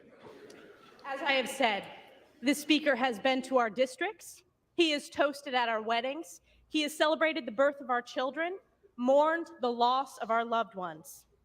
Now more than ever, the Republicans must unify. The stakes are too high. We need to save our country, which is why this conference is proud to strongly support Kevin McCarthy as Speaker of the House. I yield back. Gentleman from Florida. I would just say, if this House of Representatives has exceeded all expectations, then we definitely need higher expectations. And while it's heartwarming and kind that the speaker calls people on their birthday and visits their district and congratulates them on their children, please know this isn't a critique of the individual, it's a critique of the job. The job hasn't been done. We've had multiple contradictory promises. And it's, for those of you who can track at home, the last 3 speakers you've heard opposing my resolution all voted for the debt deal. So like, if you believe that the debt limit deal that Speaker McCarthy brought into law was a good thing, Maybe you agree with their perspective. I think the debt limit deal was a terrible deal, and that's one of the reasons. It really was the original sin of the McCarthy speakership, and it's one of the reasons I seek to vacate the chair now. I reserve. Gentleman, time is reserved. Gentleman from Oklahoma, Mr. Cole. Thank you very much, Mr. Speaker. I yield 2 minutes to my very good friend from the great state of Louisiana, Mr. Graves. Gentleman from Louisiana, Mr. Graves, is recognized for 2 minutes. Thank you, Mr. Speaker. I want to thank the gentleman from Oklahoma for yielding. Mr. Speaker, we've been here for 8 months with one of the tightest majorities in modern history. Yet look at the accomplishments of this majority, this conservative majority, with the majority of Republicans voting for the strongest border security in my lifetime, fighting against this incomprehensible energy policy that's driving up energy costs 40%, utility and gasoline payments, pushing Americans into energy poverty. We passed legislation to unleash America's energy resources, pushing back this administration's brainless policies on energy. We've passed legislation to pull back, to stop spending $4.8 trillion. Then I want to make note, my friends that are carrying this motion to vacate opposed.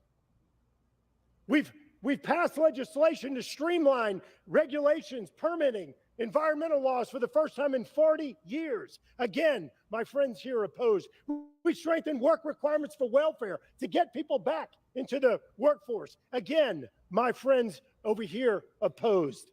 I keep wondering, what is going on? Are we redefining what conservative is? What's going on in this country today? What's going on in this body? We have Freedom Works, Heritage, Chip Roy, and Jim Jordan say something's conservative, and these folks say it's not, and they're right. And all of a sudden, my phone keeps sending text messages. Text messages saying, hey, give me money. Oh, look at that. Oh, look, give me money. I filed the motion to vacate. Using official actions to raise money. It's disgusting. It's what's disgusting about Washington. Mr. Speaker, we've watched as these folks right here that have brought up this motion to vacate have refused to pay our military service members, refused to pay them. I want to quote my delegation member, my senator from Louisiana, John Kennedy. If we're not going to pay our service members, if they're not going to be there to protect us, next time someone invades America, call a crackhead. Let me know how that works out for you. Yield the gentleman another 30 seconds. Gentleman is recognized for an additional 30 seconds. Mr. Speaker, I've heard people talk about bad faith here. I've heard them make reference to this January agreement. My friends from Arizona, Virginia, and Florida. Let me be crystal clear. Not a single one of them were in the room. You know what? You know what? The Speaker didn't meet the targets of that January agreement. He exceeded them. The greatest savings in American history. The greatest savings in American history. Mr. Speaker, this isn't about fundraising. This is about our country. It's about our children and our grandchildren. We need to stand behind this. 30 seconds. We need to stand behind the greatest speaker in modern history that has delivered the best conservative wins for this country. I yield back.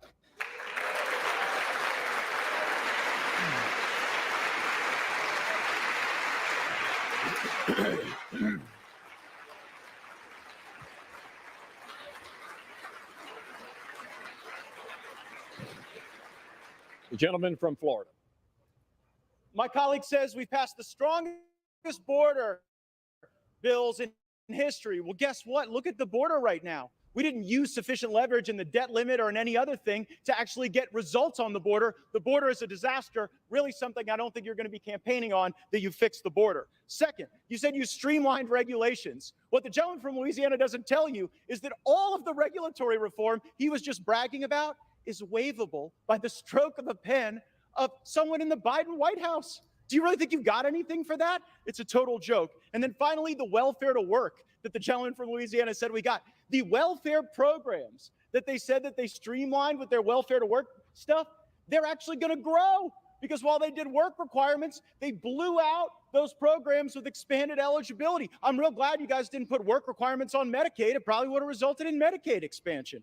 And when it comes to how those raise money, I take no lecture on asking patriotic Americans to weigh in and contribute to this fight from those who would grovel and bend knee for the lobbyists and special interests who own our leadership, who have, oh, boo all you want, who have hollowed out this town and have borrowed against the future of our future generations. I'll be happy to fund my political operation through the work of hardworking Americans, $10 and $20 and $30 at a time, and you all keep showing up at the lobbyist fundraisers and see how that goes for you. I reserve. Once again, the chair would admonish those speaking from the floor to direct their comments to the chair. Gentleman from Oklahoma. Mr. Speaker, I would inquire as to how much time remains for each side. From Oklahoma controls 3 minutes. The gentleman from Florida has 3 minutes as well. I advise the gentleman from Florida, I'm prepared to close if he is. Mr. Speaker, I yield the balance of my time to my great friend from North Dakota, Mr. Armstrong. Gentleman from North Dakota, Mr. Armstrong, is recognized with the remaining 3 minutes. Thank you, Mr. Speaker. Let's be clear why we're here. Because the incentive structure in this town is completely broken. We no longer value loyalty, integrity, competence, or collaboration. Instead, we have descended to a place where clicks, TV hits, and the never-ending quest for the most mediocre taste of celebrity drives decisions and encourages juvenile behavior that is so far beneath this esteemed body. Kevin McCarthy has done more in 9 months to restore the people's house than any speaker in decades. We have done regular order. We have had open amendments. And every single member of this chamber has the right, the ability, and the opportunity to be heard on the floor. It's been messy, it's been raucous, and at times it's been chaotic. And God bless every minute of it, because democracy is supposed to be hard. And because the alternative is a closed-door process where 2,000-page bills come out of the Speaker's office at midnight and are forced to the floor the next morning. Kevin McCarthy has broken that cycle. That alone is enough for him to remain our Speaker. But that doesn't deliver his opponents what they crave the most: attention. We shouldn't stand for it. I won't stand for it. I will stand here with our Speaker, with our leader, that the overwhelming majority of our Congress supports. And you need to look no further than where the opponents are sitting today in this chamber. They're not over here, they're over there.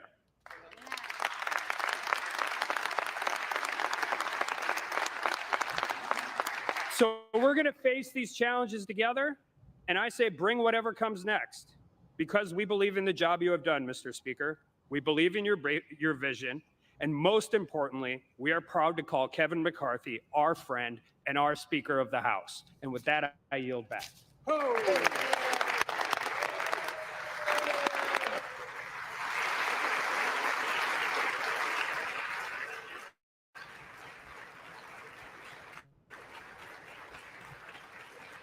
Gentleman yields back his time. The gentleman from Florida is recognized with 3 minutes remaining. To be clear, I tried to get one of the 3 podiums on the Republican side, and y'all wouldn't let me have them, so you sent me over here. But you know what? I'll make this argument at any desk in this building, from the well, from the chair. I'll make it on every street corner in this country that Washington must change. We have to break the cycle. We have to break the fever. And I would hope truly that the reforms that we are fighting for are reforms that would last and be embraced and that would democratize power in this institution beyond the privileged few who back us up against shutdown politics and Christmases and deadlines in order to achieve their objectives. Mr. Speaker, high inflation is on the verge of bankrupting American families. Our economy is breaking in half. A typical American family can't afford to buy a house in 99% of U.S. counties. Inflation is stealing more than $700 a month from working Americans, nearly $9,000 a year. Kevin McCarthy is the Speaker of the House of Representatives, and he has failed to take a stand where it matters. So if he won't, I will. I make no apologies for defending the right of every hardworking American to afford a decent life for themselves and their families. And we have a greater opportunity to do that and to build coalitions under new leadership. We have to rip off the Band-Aid. We have to get back on a better course. And Mr. Speaker, I don't know how this vote's going to go. Usually when a vote comes to this floor, it's pretty predetermined. And this one, I'm not so sure. But I am sure that we've made the right argument, that this place deserves single subject spending bills, that we should have 72 hours to read a bill, that something that spends more than $100 million shouldn't be put on the suspension agenda such that we can't amend it. And there shouldn't be secret side deals made on a continuing resolution to lump Ukraine in with border security. That is not right for Ukraine or border security, because it fails to give either of those issues the dignity that they would require. But we can return that dignity to this House. We can get back on a better path. We can have single subject appropriations bills. We can set a budget top line. We haven't had a budget in this place since I was in high school. So let's get a budget. Let's get our act together. Let's get on with it. Let's vacate the chair, and let's get a better speaker. I yield back. Gentleman yields back his time. All time for debate has expired. Without objection, the previous question is ordered on the resolution. Here we go, Rick. The question is resolution. Well, here we go. Those in favor say aye. Those opposed, no. The noes have it. The resolution is, gentleman from Florida. I'd request the yeas and nays. The yeas and nays are requested. Those favoring a vote by the yeas and nays will rise. A sufficient number having risen, the yeas and nays are ordered. Pursuant to Clause 3 of Rule 20, the chair directs the clerk to conduct the vote by a call of the roll. The clerk will call the roll alphabetically by surname. Okay, So this you're is gonna a have to call fateful in the vote. roll now. One of the things. Pardon? Oh, I was saying this is the fateful vote right now. I actually had the roll call from the previous vote that occurred, so that we could get an idea of what we're looking at here. If these were the Republicans who voted not to table and wanted to proceed to this vote, you've got Andy Biggs of Arizona, Ken Buck of Colorado, Burchett of Tennessee, Crane of Arizona, Davidson of Ohio, Gates of Florida, Good of Virginia, Nancy Mace of South Carolina, Mills of Florida, Rosendale of Montana, Sparks of Indiana. And so you could go back full screen on the other. I just wanted to give you the rundown of who's actually voting this way. All for. Nay. So they're going to go one by one here. You can mute that, Rick. Nay. All red.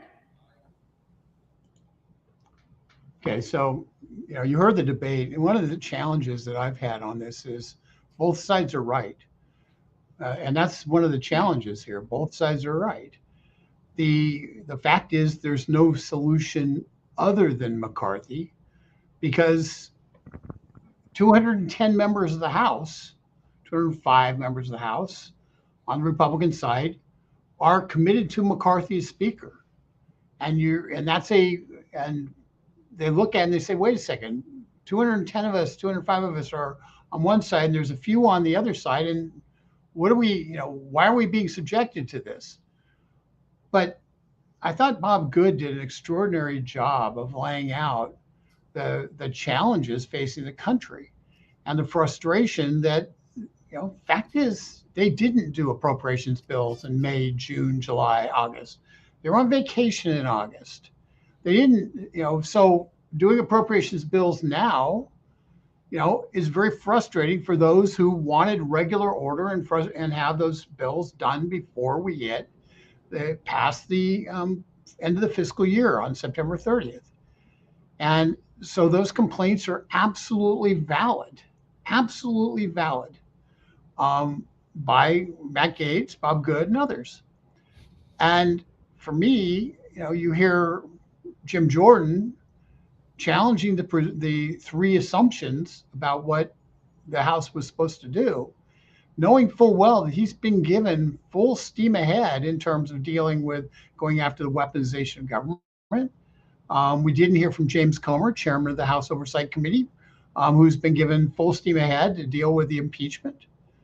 And, so on some of the most important issues that we deal with, the censorship of Americans, censorship of conservatives, Kevin McCarthy has allowed the committee process to work.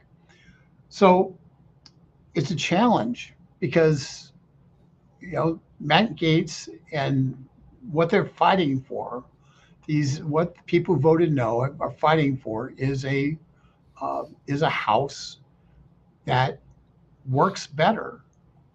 And personalities aside, and you saw some of the personality conflicts and how difficult it's going to be for people to work together again.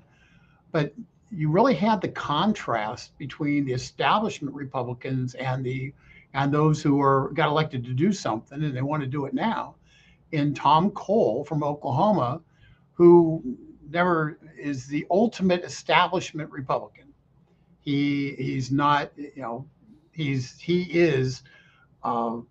just, he's a K Street Republican. He's in Oklahoma. He controls a lot of the politics on the Republican side in Oklahoma. I mean, when I was working for J.C. Watts from Oklahoma, when he was conference chair, Tom Cole was the dominant political player in Oklahoma, and he still is. He's the Rules Committee chairman, so he's the person the speaker's entrusted to go and make certain that the actions the speaker wants get shepherded through the Rules Committee. So he's kind of the face of the establishment, and not particularly upset that things have the pathway that the country's been on. If we just die a little bit at a time, it's okay, but it's unfair. But hey, Rick, can you turn off the closed captioning so we can see what the vote is on the screen, and maybe make it full screen so the folks who have their glasses can get a better view there. There we go. So right now it's so the 24 captioning no was to 21 allowing yes. us to see but the closed captioning is what allowed us to see what people were actually voting, who was voting, making your list useful. But that's it doesn't matter to me. One of the things I think that we're looking at in this is this is obviously a bit of a chaotic effort, but as in Don Quixote, chaotic effort by Matt Gaetz, and which may or may not prevail. But there's a lot of work to be done in terms of trying to get to 218 on anything, given some of the personal attacks that were levied against Gaetz, which were wholly unfair. But it shows that how tensions have risen to such a degree, and animosities have risen. And You need to get the screen going again. Yeah. I'm going to post the last vote, guys, in the chat. This was the vote to table. It gives you an idea. The Republicans who voted not to table. You want to play live? Oh, no, don't hit start now. That's an ad.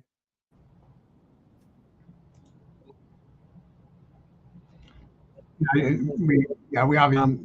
So anyway, as we watch this, as we continue to watch this happen, we're hoping C-SPAN pops back up here, of course. I'm really struck because one of the things. I think you clicked on an ad. Who are you? I don't want this. I'm going away from that. I got truth from Donald Trump. Thank you to the cable and satellite companies who provide C-SPAN to viewers as a public service. We're going back to C-SPAN. Here we go. Uh-oh. Yay. Klein. Nay. Cloud. Nay. Clyburn. Yay. We could listen to it. It gives a little more action, and it gives you more time to pause and think about it. Cohen. I'm reading a tweet here from Donald Trump. On Real Donald Trump on Truth Social, he says, "Why is it that Republicans are always fighting amongst themselves? Why aren't they fighting the radical left Democrats who are destroying our country?" So it sounds like Donald Trump is not impressed with the Boomer. proceedings. Well, Yay.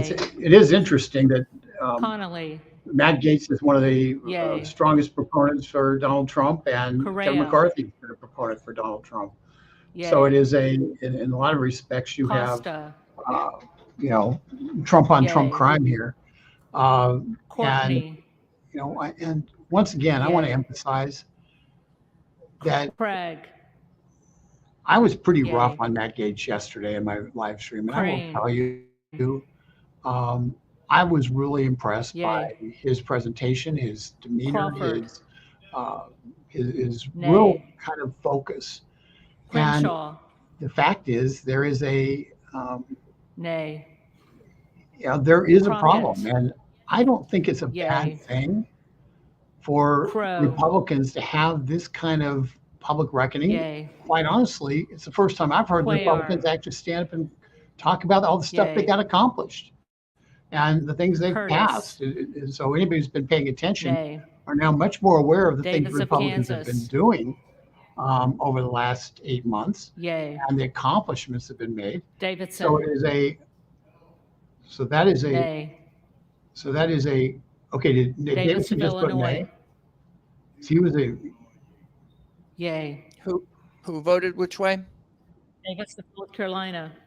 Davidson. Yay. You Dean could of have some votes Pennsylvania. switching there. So in the vote, I think you had a Well, Davidson voted. Yes. Davidson's a key Freedom Yay. Caucus member, and Dela Cruz. if he voted against the resolution Nay. to remove McCarthy's chair, that's a Deloro. big deal.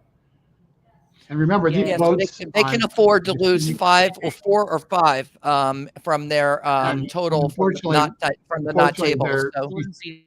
Go. Right. Unfortunately, C-SPAN isn't providing Yay. a partisan breakdown here, which is Sonye. actually the only thing that's relevant because that's where Yay. you know what's happening. Desjardins. Nay. D'Esposito. Nay. Diaz-Balart. Nay. Dingle. Yay. Doggett. And remember, Nay. they're doing this alphabetically, so Donalds. it's so the so the Nay. totals aren't really you're not seeing Duarte. them in a way that is No. meaningful. Nay. There's no momentum Duncan. here since it's straight alphabetical. Nay. Dunn of Florida. Nay. And Edwards. Nay. reminder, a nay vote is to keep Kevin Elsie. McCarthy speaker. A yes vote is Nay. to remove Kevin McCarthy. Emmer. right. So basically, it's a party line Nay. vote, except for the Escobar. House rebels, who are voting Yay. with the Democrats. The Escher. Democrats want to throw the speakership into the air, Yay. which will stop Republicans from enacting their agenda. And these, whatever, Estes. 10 or 11 House Republicans, they're voting And with the as we Democrats. heard, and I'm going to be fair to the. Evans. I'm going to be fair Yay. to Gates here because Azell. he is the status quo that's being, as being Nay. unacceptable and not Fallon. actually accomplishing the Nay. mission. Here's the challenge that we Venstra. have in this town, and I find Nay. myself on both sides of it at Ferguson. times. They seem kind of weird, No. but there's no Finstad. there's absolutely no urgency to try to fix things Nay. in this town, and there's an assumption that Fishbach. we can just kick the can Nay. down the road, and eventually we'll fix it. Fitzgerald. It's reasonable for people to be Nay. upset by the idea that we're going Fitzpatrick. to just continue to Nay. spend, Fleischman. no breaks, that the Nay. mechanisms to stop the spending aren't actually pushed, and that Fletcher. the deals on various Yay. appropriations bills and the like, or even a CR, Flood. you might pass Nay. the House, but there's not going to be any Foster. pressure exerted by House leadership Yay. to force the Senate and the Biden Fushi. administration to say yes to Yay. something and to compromise. Fox. And so that's what's Nay. at stake here in many respects. Lois And Frankel. I have been, and Yay. I came into this C. Scott Franklin. looking at the Nay. natural outcome and the kind of the chaos now hurts the Frost. Republicans and the ability to do Yay. things on the conservative side. But Fry. I will tell you that Nay. called on the status quo Coulter. kind of just rinse, wash, repeat, wash, Nay. repeat cycles that we have in this town Gates. are Yay. a massive problem. Gallagher. And and just accepting that. And this is Gallego. even if Kevin McCarthy Yay. survives, this is a real Garamendi. wake-up call that people on this conference expect things to get done. Garbarino. The fact that we didn't get appropriations bills done in May, June, Nay. July, August. Mike Managed to take Garcia. vacation in August, didn't get appropriations bills. Nay. Didn't continue pushing the Robert impeachment Garcia. inquiry in August when they should have Yay. been doing it. And Garcia of the fact is Illinois. you're blessed with only so much time, Yay. and time is the enemy of Garcia of progress on Texas. this. And so Yay. this is a battle about priorities, Jimenez. speeding up the addressing of those priorities. Nay. And whether they Golden win of or Maine. lose, and I've been highly critical of Matt Gaetz, Yay. as you know. Goldman of New York. I've come away with Yay. more admiration for Matt Gaetz for being able to Gomez. stand up and fight, and whether it's for personal, Yay. personal purposes or not, as some accused, I don't think so. Tony Gonzalez. And I'm just from a very, very simple perspective. Tony Gonzalez. We need to have this. Vicente Gonzalez. We need to Yay. have this fight. I think history will determine the outcome, Rick. The outcome is going to determine whether this was a good idea or a bad idea. If Republicans wind up with a more conservative speaker or McCarthy becomes more conservative, then Matt Gaetz can say, "Oh yeah, that was worth it. That was a good idea."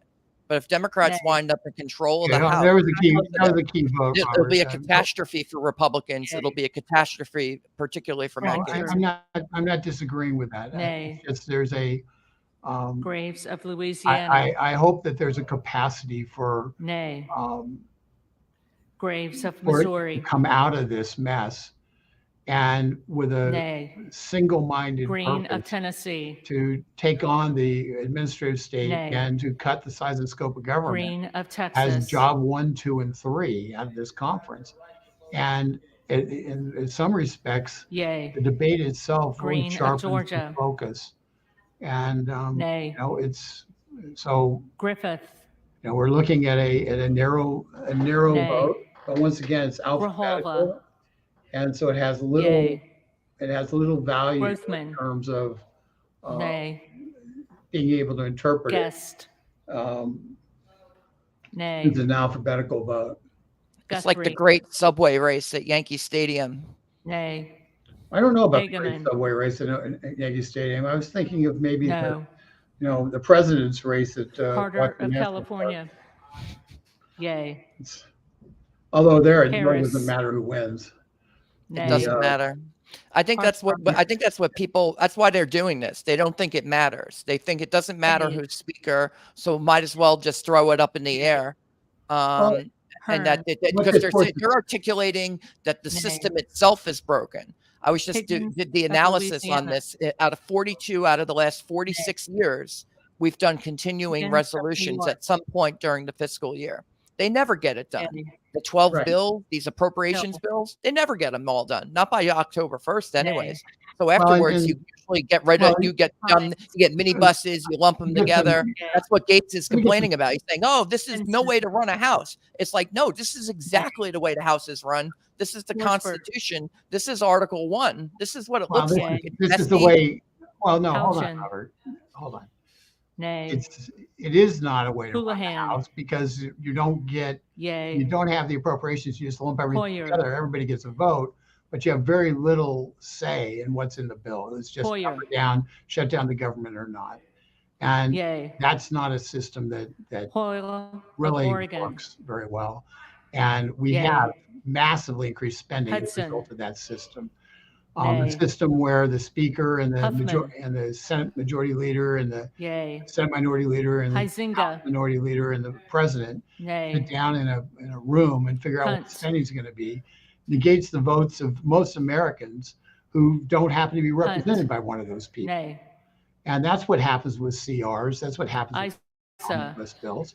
And everybody else just kind of Nay. says, well, that's the best we can do. We don't want to shut down the government. Ivy. We're going to rubber stamp it. Yay. But Well, the no, fact that of the matter happens a is- lot too. Jackson, Over 20 Ella. times they've shut down the government, Yay. but they usually Well, end, and they usually end with Jackson of omnibuses North or Carolina. continuing resolutions. Almost Well, always.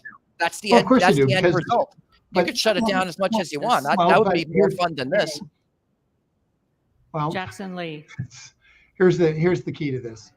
Yay. You're going to go through and you're now going to get your 12 Jacobs. appropriations bills done through the House. Yay. They're going to fight it out. They're going to try to pass 12 James. appropriations bills, and they're going to try Nay. to win against the Democrats in the Senate and Biden to get some cuts made and some policy writers done. Jayapal. And that is occurring because Yay. of this fight. Then this Jeffries. fight was well worth it. Yay. And the message it sends Johnson of for Georgia. appropriators and for leadership Yay. going into next year, assuming that Johnson of Louisiana. survives and we don't end up with a Democrat Nay. out of this mess. Johnson The of message it Ohio. says is get your appropriations bills on the floor in May. Nay. Get a budget done in March, Johnson April, of South and get Dakota. get it done in May, Nay. June. I don't know. Jordan. I think it's July. an It's not open unacceptable for- risk.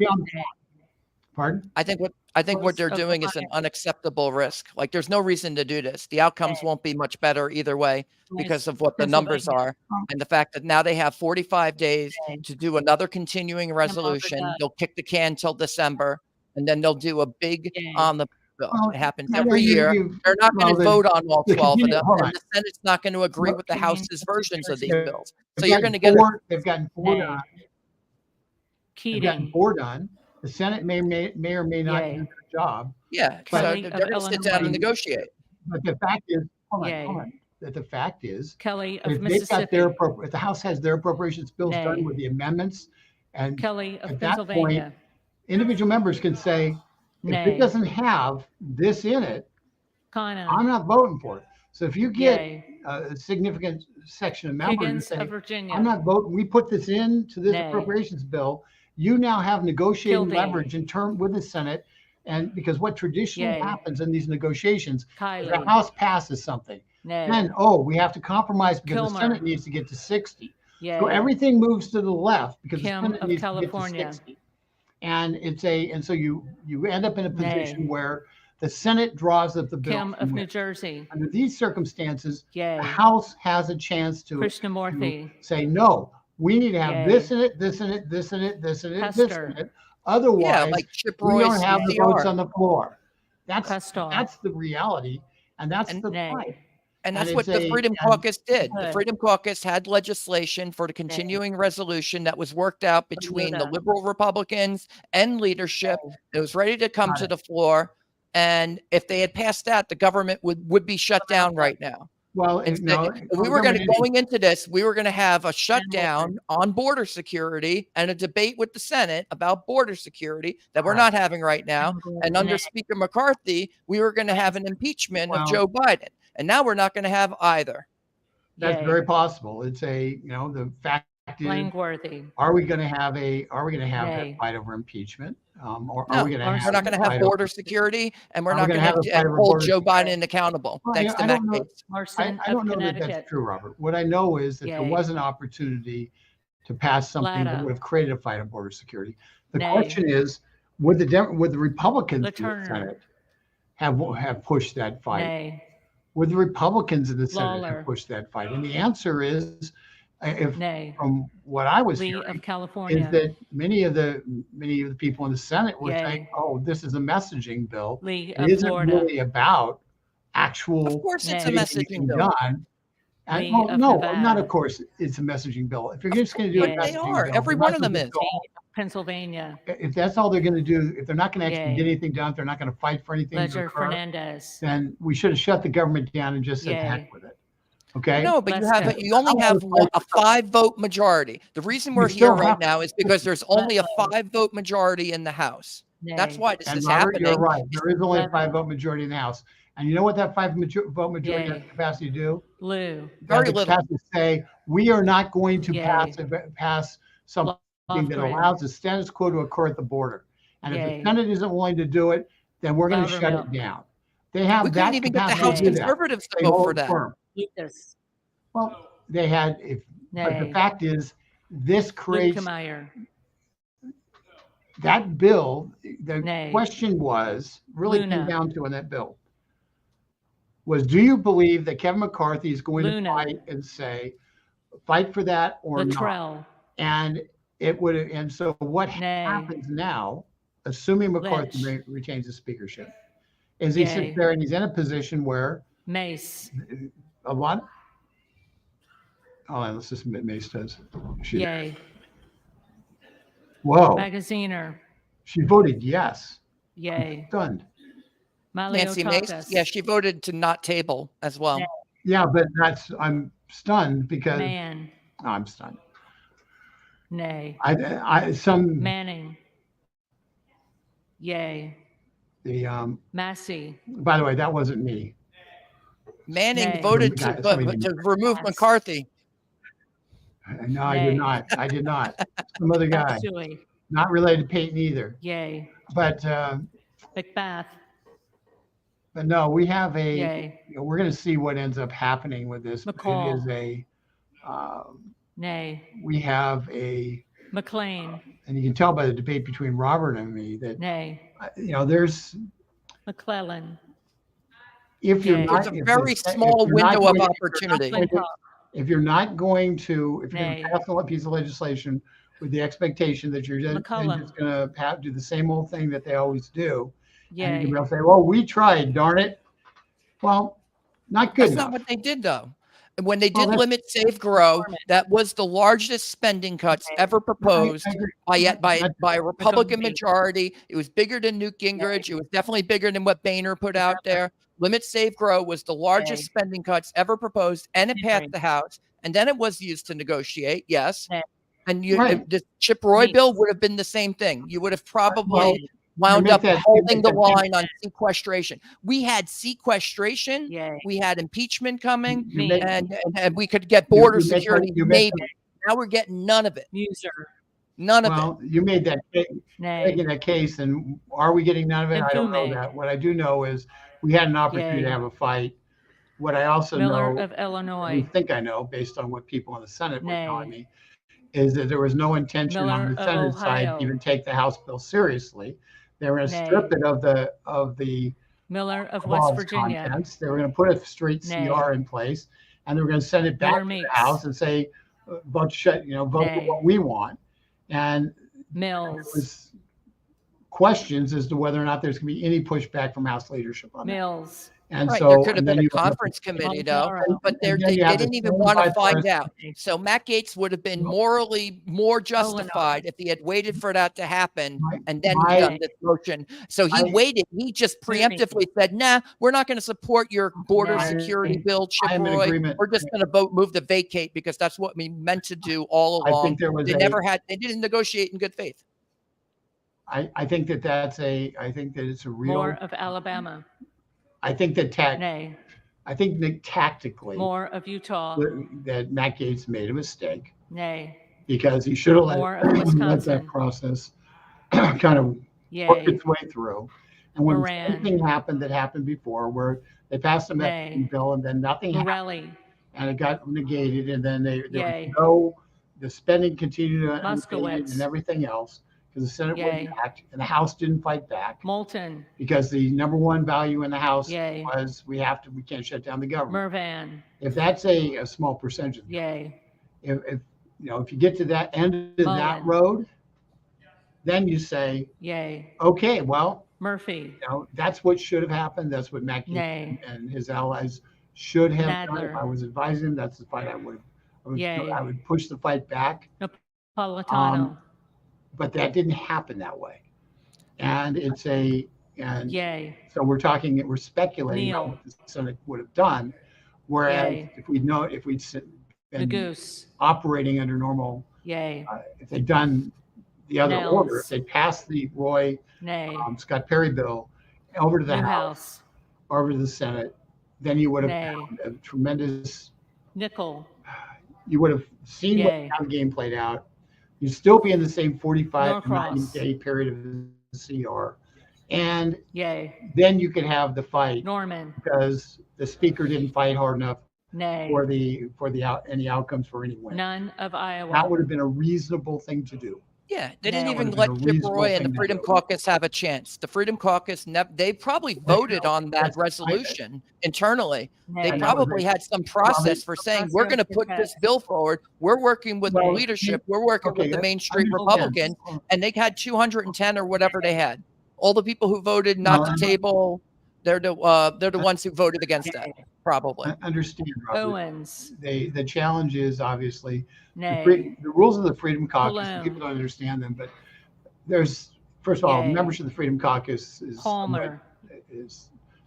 is opaque. It isn't Nay. the thing that gets published. But there's about Panetta. 40 members of the Freedom Caucus. Yay. One of their Pappas. internal rules of the Freedom Caucus is 80% Yay. of the Freedom Caucus members Pasquale. vote on a policy that all say this is what we Yay. support, then they all have to support. Payne. Okay. It was actually a reason why some members Yay. no longer in the House Pelosi. were very reluctant to join the Freedom Caucus because they didn't want to trade away their vote based on 80% Pelosi. joining a group where 80% of the people could dictate what they vote. Peltola. So, but that's how the Freedom Caucus rules are. Peltola. And obviously there was not enough votes Pence. to get that to happen. By the way, Yay.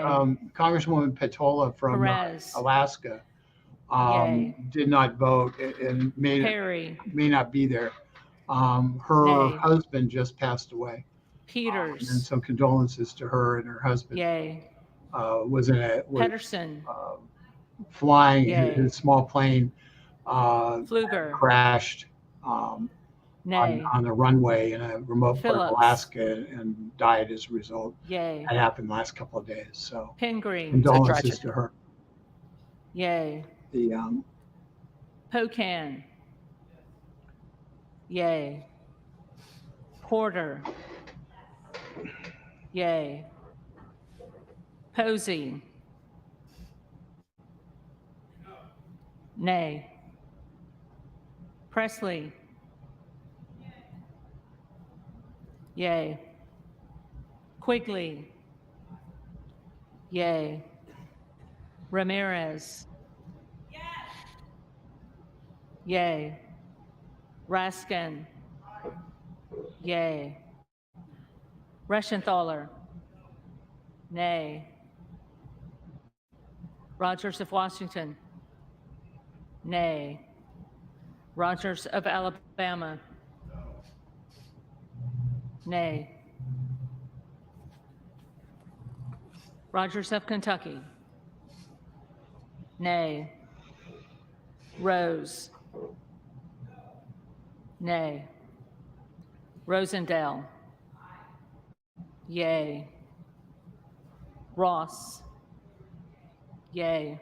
I have not noticed a single person who Rouser. voted for the resolution Nay. on the Republican side Roy. haven't changed their vote. Nay. I haven't heard one yet. Ruiz. Yay. Rupersberger. Yay. Rutherford. Nay. Ryan. Yay. Salazar. Nay. Salinas. Yay. Sanchez. Yay. They're Santos. voting to negate 54 million votes. Nay. Sarbanes. Yeah, the Yay. hard one House majority Scalise. may be negated. The arguments on the Nay. pro McCarthy side Scanlon. Yay. It's risky. featured a lot of Chakowski. You prefer the focus devil on you what- know. It's like, be careful Yeah. what you wish for. They can't Schiff. control the outcome. Matt Gates Once can't the- control the that- outcome of that's this. the- that- He's that's the rolling the challenge dice here. and he's saying, the die is cast. I'm Yay. crossing the Rubicon. Okay. You know, we're only traitors if we lose. Yay. It's like, all right, you Well, better the- not the- lose. the Don't lose problem- the House and floor, Matt Gates. This gets down to the Schweikert. tax on it. And Nay. let's just be real. There's no Austin pathway to Scott. win. That's the problem with the Gates resolution. Nay. I agree with all David all Scott. their complaints. Yay. And Scott of I Virginia. admire people who stand up and fight Yay. for belief, but Self. this is like, these guys are Nay. the Black Knight in Monty Python. Sessions. And they still want to fight, but they got no arms and no Nay. legs. It's because Sewell. there's no pathway to victory that they have. Yay. Because you're not going Sherman. to get a more conservative speaker. You're not going to get, Yay. Cheryl. They're not going to get anything. They're not going to be allowed by the other members of the conference Simpson. to win. Because Nay. if they're allowed to win, get a win, Slotkin. then the other members of the conference basically say, listen, why should Smith I, of Missouri. my friends go off and do this and cause trouble? Because if you get rewarded when you do this, you get into Smith of Nebraska. Yep, Stephen, you got Nay. the Smith of New Jersey. so when you get Nay. when you get those Smith of kind Washington. Yay. outcomes where you Smucker. can't win. Nay. Nobody's No, gonna, they're in the no-win. This is the Kobayashi. the Maru. They're in 200 a no-win 200 members- situation. It's a no-win situation. So you have an impasse. You're likely Sandberg. looking at days and maybe even weeks without a permanent speaker. I don't know what that does to the impeachment inquiries. I don't know what that means for the 45-day continuing resolution. But it looks like 45-day Speaker McCarthy is not about not to be speaker. Well, the continuing resolution can, still exist because it's a law. Stanton. The committees can continue to do their work. Yay. They won't be bringing. Yeah, but there's no one to negotiate with. For votes. The House is officially too Well, close the fact to that call they now. negotiate- We don't know who the majority is. Well, it's Stefanik. at some level Nay. strictly true, and it does Stein. look Yeah, no, like there's the votes. a House divided cannot stand. Stubbe. Well, certainly Nay. it's the 10 Stevens. who seem to be Yay. holding firm on this Strickland. have made a They better. decision, I and- can't wait to see these Well, by the demands. way, These it's a demands weird- better it's be a- spectacular. These better be the most conservative reforms ever pushed forward in order to get whatever the heck it is that they want. Well, These better be they spectacular won't be there. reforms. Helen, there's just interesting things on Takano. it. When you look at it, Nancy Yay. Mace and Matt Gaetz being on the same Penny. side in an internal battle is Nay. incongruent. Those two things don't go Panadar. together. Nancy Yay. Mace is one of the more Thompson of liberal California. members, and she was an ardent Yay. supporter of Thompson of Mississippi. Speaker McCarthy. Yay. And she's fallen Thompson off of that. Pennsylvania. She's fallen off that position, Nay. to my surprise. Tiffany. And so it tells you how much. Nay. Timmons. I don't. Some of these Nay. votes don't make sense. I can Titus. calculate some of them. Yay. But gosh, it's, Tlaib. some things just you sit there and you look at it and you go, Yay. I don't know what the Takuda. end game is. You don't know what the end game is. Yay. But I strongly suspect Tonko. that those who push this amendment, their Yay. end game is let's take down Speaker Torres of McCarthy and try California. to renegotiate a new deal. Yay. But the person they're going to be negotiating Torres with of is New McCarthy because he's going to be the standard Yay. bearer for the 200 who voted for him. And so I don't know. I don't understand what they hope to get. And Trahan. it makes no sense. Like I said, Yay. these So, demands what better are- be spectacular. They have to be amazing. Yeah. They have to knock our We're getting socks there. off. We're like, my God, why didn't we Yeah. think of that? Why weren't we fighting for those things? Now we can really get to work. Like if we don't come out of this with that process, with that Yeah. confidence, and that's then not you gonna wind up with a different speaker who's more tepid and unwilling to work with the Freedom Caucus, No. and then you go back to kind of uniparty Fine. rule Well, on all of this the problem is- legislation. That's Nay. going to be that's a setback. And Like Oregon. this is a setback. This sets us back. This makes Nay. it so we can't accomplish what we need to Oregon. accomplish right now. We can't vote on anything. Vasquez. This is going to. Yay. Now the good news, Robert, out of VC. all this is they were scheduled to be on Yay. vacation after about October 15th. Velasquez. And because the CR Yes. is to November 3, Wagner. they're still going to be they're not going to be on vacation. Nay. So most of the Wahlberg. time they're going to waste on this Nay. would have been wasted on vacation anyway. Waltz. So Nay. at some level, it's not Wasserman Schultz. that disastrous from a Yay. time perspective. Waters. They, essentially, Yay. if there's Let's go to another Betsy speaker, there's a Burns. whole other. Betsy Burns Oh. says, Robert, you Yay. sound mad that this is going on. Weber Yes, this is Richardson. such a waste of time. You are a McCarthy man, I think. Well, not particularly. I just know what the potential outcomes McCarthy are. man. Nay. No, it's just that the I potential listen- outcomes are either McCarthy's going to be speaker or the Democrats are going to control the floor. I think those are the two most likely outcomes. You need to listen to Mr. Manning, however. He has a lot more experience in government. That's true. My only experience in That's true. I'm government, old. I worked at the county clerks once, and I was doing like mortgage deeds Williams, index Georgia. cards. And I worked for the Department of Parks and Recreation, and I Williams, took out New the York. trash for like 9 summers in a row. Nay. So that's my Williams, experience. Williams. I'm just a janitor, so don't ask me. Ask this Well, guy, Robert- Rick Manning. How do we get a more Robert, conservative okay. speaker out of this? How will we balance the Well, budget this way? Our term limits right around the corner. We vacated the speaker, Okay. right? That means all of our dreams are going to come true now. Your comment, Mr. Manning. Nay. Womack. First of all, I think a lot of people would say that taking out Nay. the trash isn't a bad thing in the House of Yakum. Representatives. So you may be the most qualified Nay. of all of this. But from Zinke. but no, it's challenging to come up with a Nay. scenario where you're going to get a McCarthy. conservative Nay. majority. And the fact is, Kevin McCarthy is no longer speaker. These votes, Kevin McCarthy is no longer speaker. That's First time since unfortunately, 1910. That's the reality. So and so the question, what happens now is, I'll answer your question because now you had a lot of discussion process. Well, the process now will be is Kevin McCarthy is no longer speaker. The clerk has a name of somebody who Kevin McCarthy provided to the clerk at the beginning of his speakership, who would take his place in the event of death or other occurrences. And that name of that person, that's the person who will be the speaker pro tem temporarily until the House can agree on another speaker. You're in an interim caretaker role, and they're not going to take up substantive issues. They're going to go and House will be in order. and the House will be The clerk will now call the names of ev- members that have not everything already will be been on the table. recorded alphabetically. They're not at the magic Thanks. number, Rick. Nay. Yep, here they come. Bush.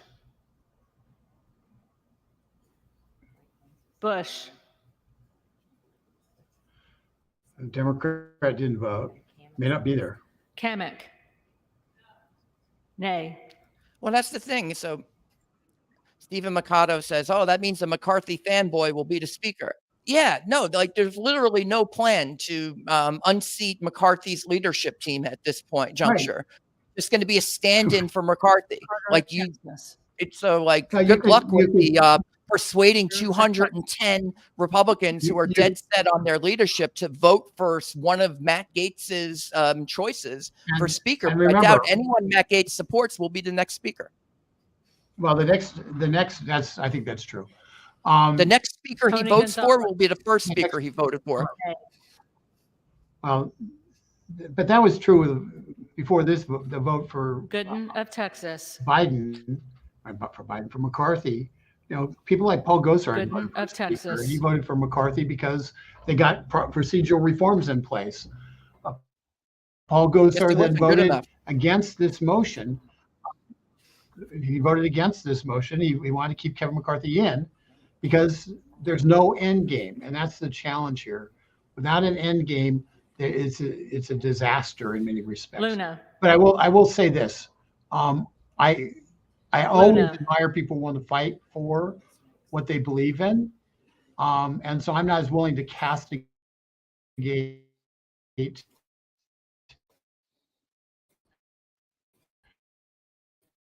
Rick might have cut out there for a today as it second. might have been yesterday.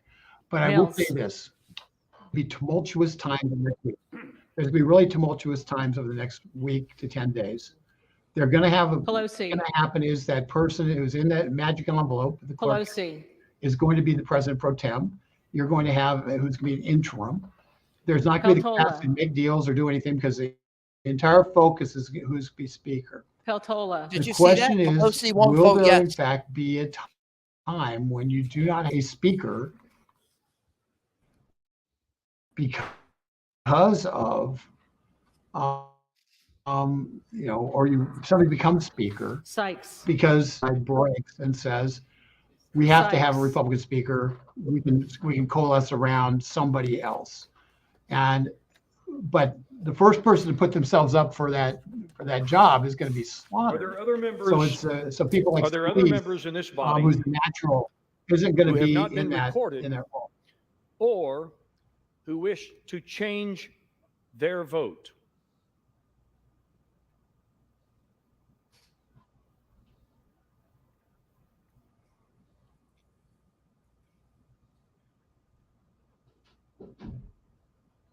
It's like a funeral. Wow. Yeah. Well, not on the Democrat side. Understand, the happiest people in the room are going to be the Democrats. They're going to be excited because they see the Republicans self-immolating here. And Well, the Republicans just staged a coup. So now you have the floor is open. The Democrats could take the speaker gavel back. That's possible. That's very possible. We know during the last speakership fight in January, there were a number of Republicans who were trying to reach across the aisle to make a deal with the Democrats, where they would be they could be speaker and the Democrats would get some of the committee chairs and the like. We know those things were being talked about very actively, and if that occurs, the gamble, Cheney. What about Speaker Liz Cheney? You think they might make her speaker? Well, gosh, anything's possible. Anybody can be speaker, but I just think that the Gates gamble is very dangerous. This is the danger of the gamble that they've taken by voting for this, and we'll see how this comes out. But if you crave stability, today is the worst day in your life because there is no stability right now. And truthfully, this town's going to be upside down because nobody's going to know who's in charge. The yeas are 216. The nays are 210. The resolution is adopted. Without objection, the motion to reconsider is laid on the table. The office of Speaker of the House of the United States House of Representatives is hereby declared vacant. There you go. Wow. Vacated. Now what, guys? Brilliant. Well, hold on. Look, Let's it's just democracy. watch what the next Everyone's steps just looking are here, around right? like, what the hell just happened? Well, somehow McHenry's up there. Okay, well, what should happen now is the clerk is going to go and say who's the speaker, who's the speaker pro tem, who's the interim speaker. And oh, by the way, Kevin McCarthy has 210 votes for speaker right off the bat, and we'll see what and from there, he's got to get 8 more votes, and that's a. House will come to order. The chair lays before the House a communication. The Honorable the Speaker, House of Representatives, sir. This is to notify you that the first name on the letter received by the clerk pursuant to Clause 8B, 3B of Rule 1 is the Honorable Patrick T. McHenry of North Carolina. Signed sincerely, Kevin F. McCumber, Acting Clerk. Yikes. That's Speaker Yikes. McHenry. Good job, McGates. We're really moving to You got one of the most Chair will liberal, inform the one of members the of the most House liberal the following. Republicans in The the House. office of the Speaker was rendered vacant. We're pursuant standing to athwart the history. House We Resolution shouted stop, Rick. 757. Upon a Then we got vacancy in the McHenry. office of the Speaker, Clause Hold on, let him 8B3 of talk. Rule 1 provides that the next member on a list submitted by the Speaker pursuant to the rule acts as Speaker pro tem until the election of a new Speaker, and bestows the authorities of the office of Speaker upon the Speaker pro tem to the extent necessary and appropriate to that end. In the opinion of the chair, prior to proceeding to the election of a Speaker, it would be prudent to first recess for the relative caucus and conferences to meet and discuss the path forward. Accordingly, pursuant to Clause 12A of Rule 1, the chair declares the House in recess, subject to the call of the chair. Wow. Well, I think he folks, almost broke the gavel. let me give you, there's the a U.S. simple, House now in a recess. A short time ago, there's a lawmakers voting 5-word to phrase remove that kind of California tells Representative you what's Kevin going McCarthy on right as now, House what's going Speaker. to happen. The motion was on. All hell's going to break loose. We are going to have, it's going to be a giant mess. And the first, you saw how emphatically McHenry pushed down. I need to see my that or that or that or that. Yeah, we could go You to saw the how chat. emphatically McHenry slammed down the gavel. There's a whole lot of anger that's going to be unleashed right now, and frustration. No, the reciprocity. It's Yeah, going, so now it's going to just get really ugly. Oh well. Yeah, it's okay, Steve. Yeah, at some level, I like I say, I don't think the patient's going to die.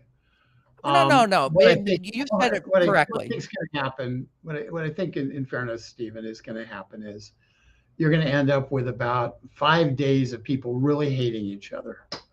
And you'll have people who begin to maneuver for power.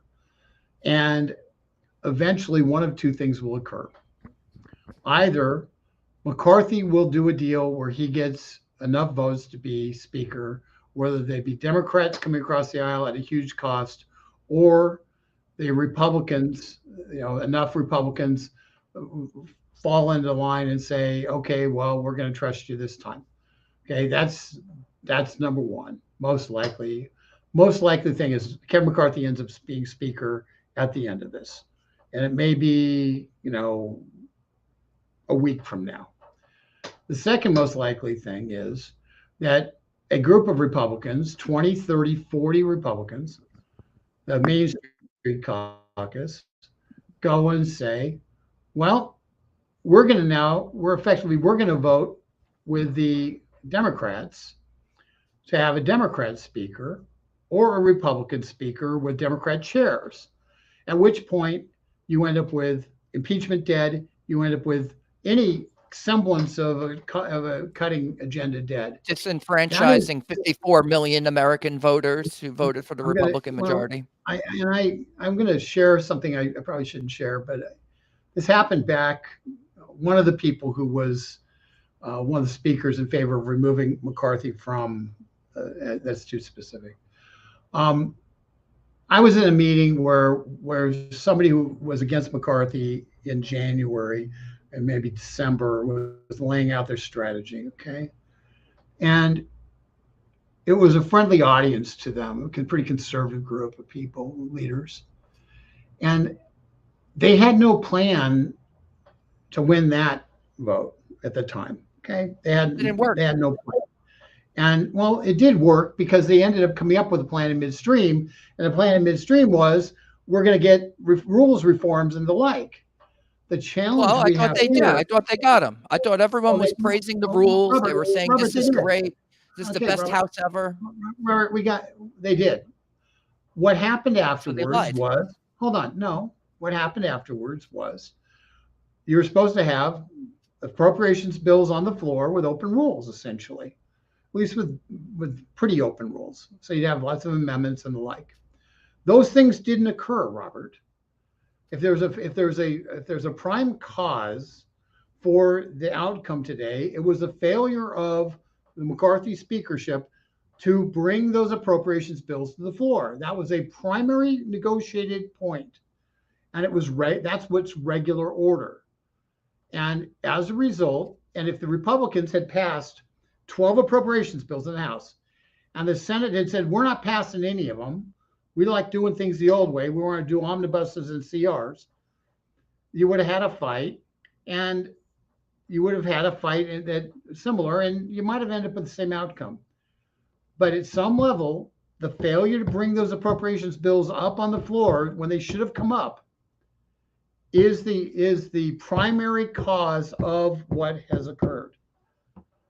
And I hope that, and truthfully, that's something worth being mad about. That's something worth fighting for, because everything we've ever gotten done in this association, from what we do, we get it through the appropriations process. We got them in omnibus bills. We got it through the appropriations process. First, you had open rules on the floor, and we had them pass in the floor in the House. And then Right, you but had they were never standing. added to the bill that became the final law. It was stuck in there by leadership. No, hold on. No, that's complete mistelling of history. That's absolutely wrong. The reason we got the AFFH bill done, Robert, is because Paul Gosar picked up an article you wrote about what was going on. And he called up and he said, hey, we want to do something about this.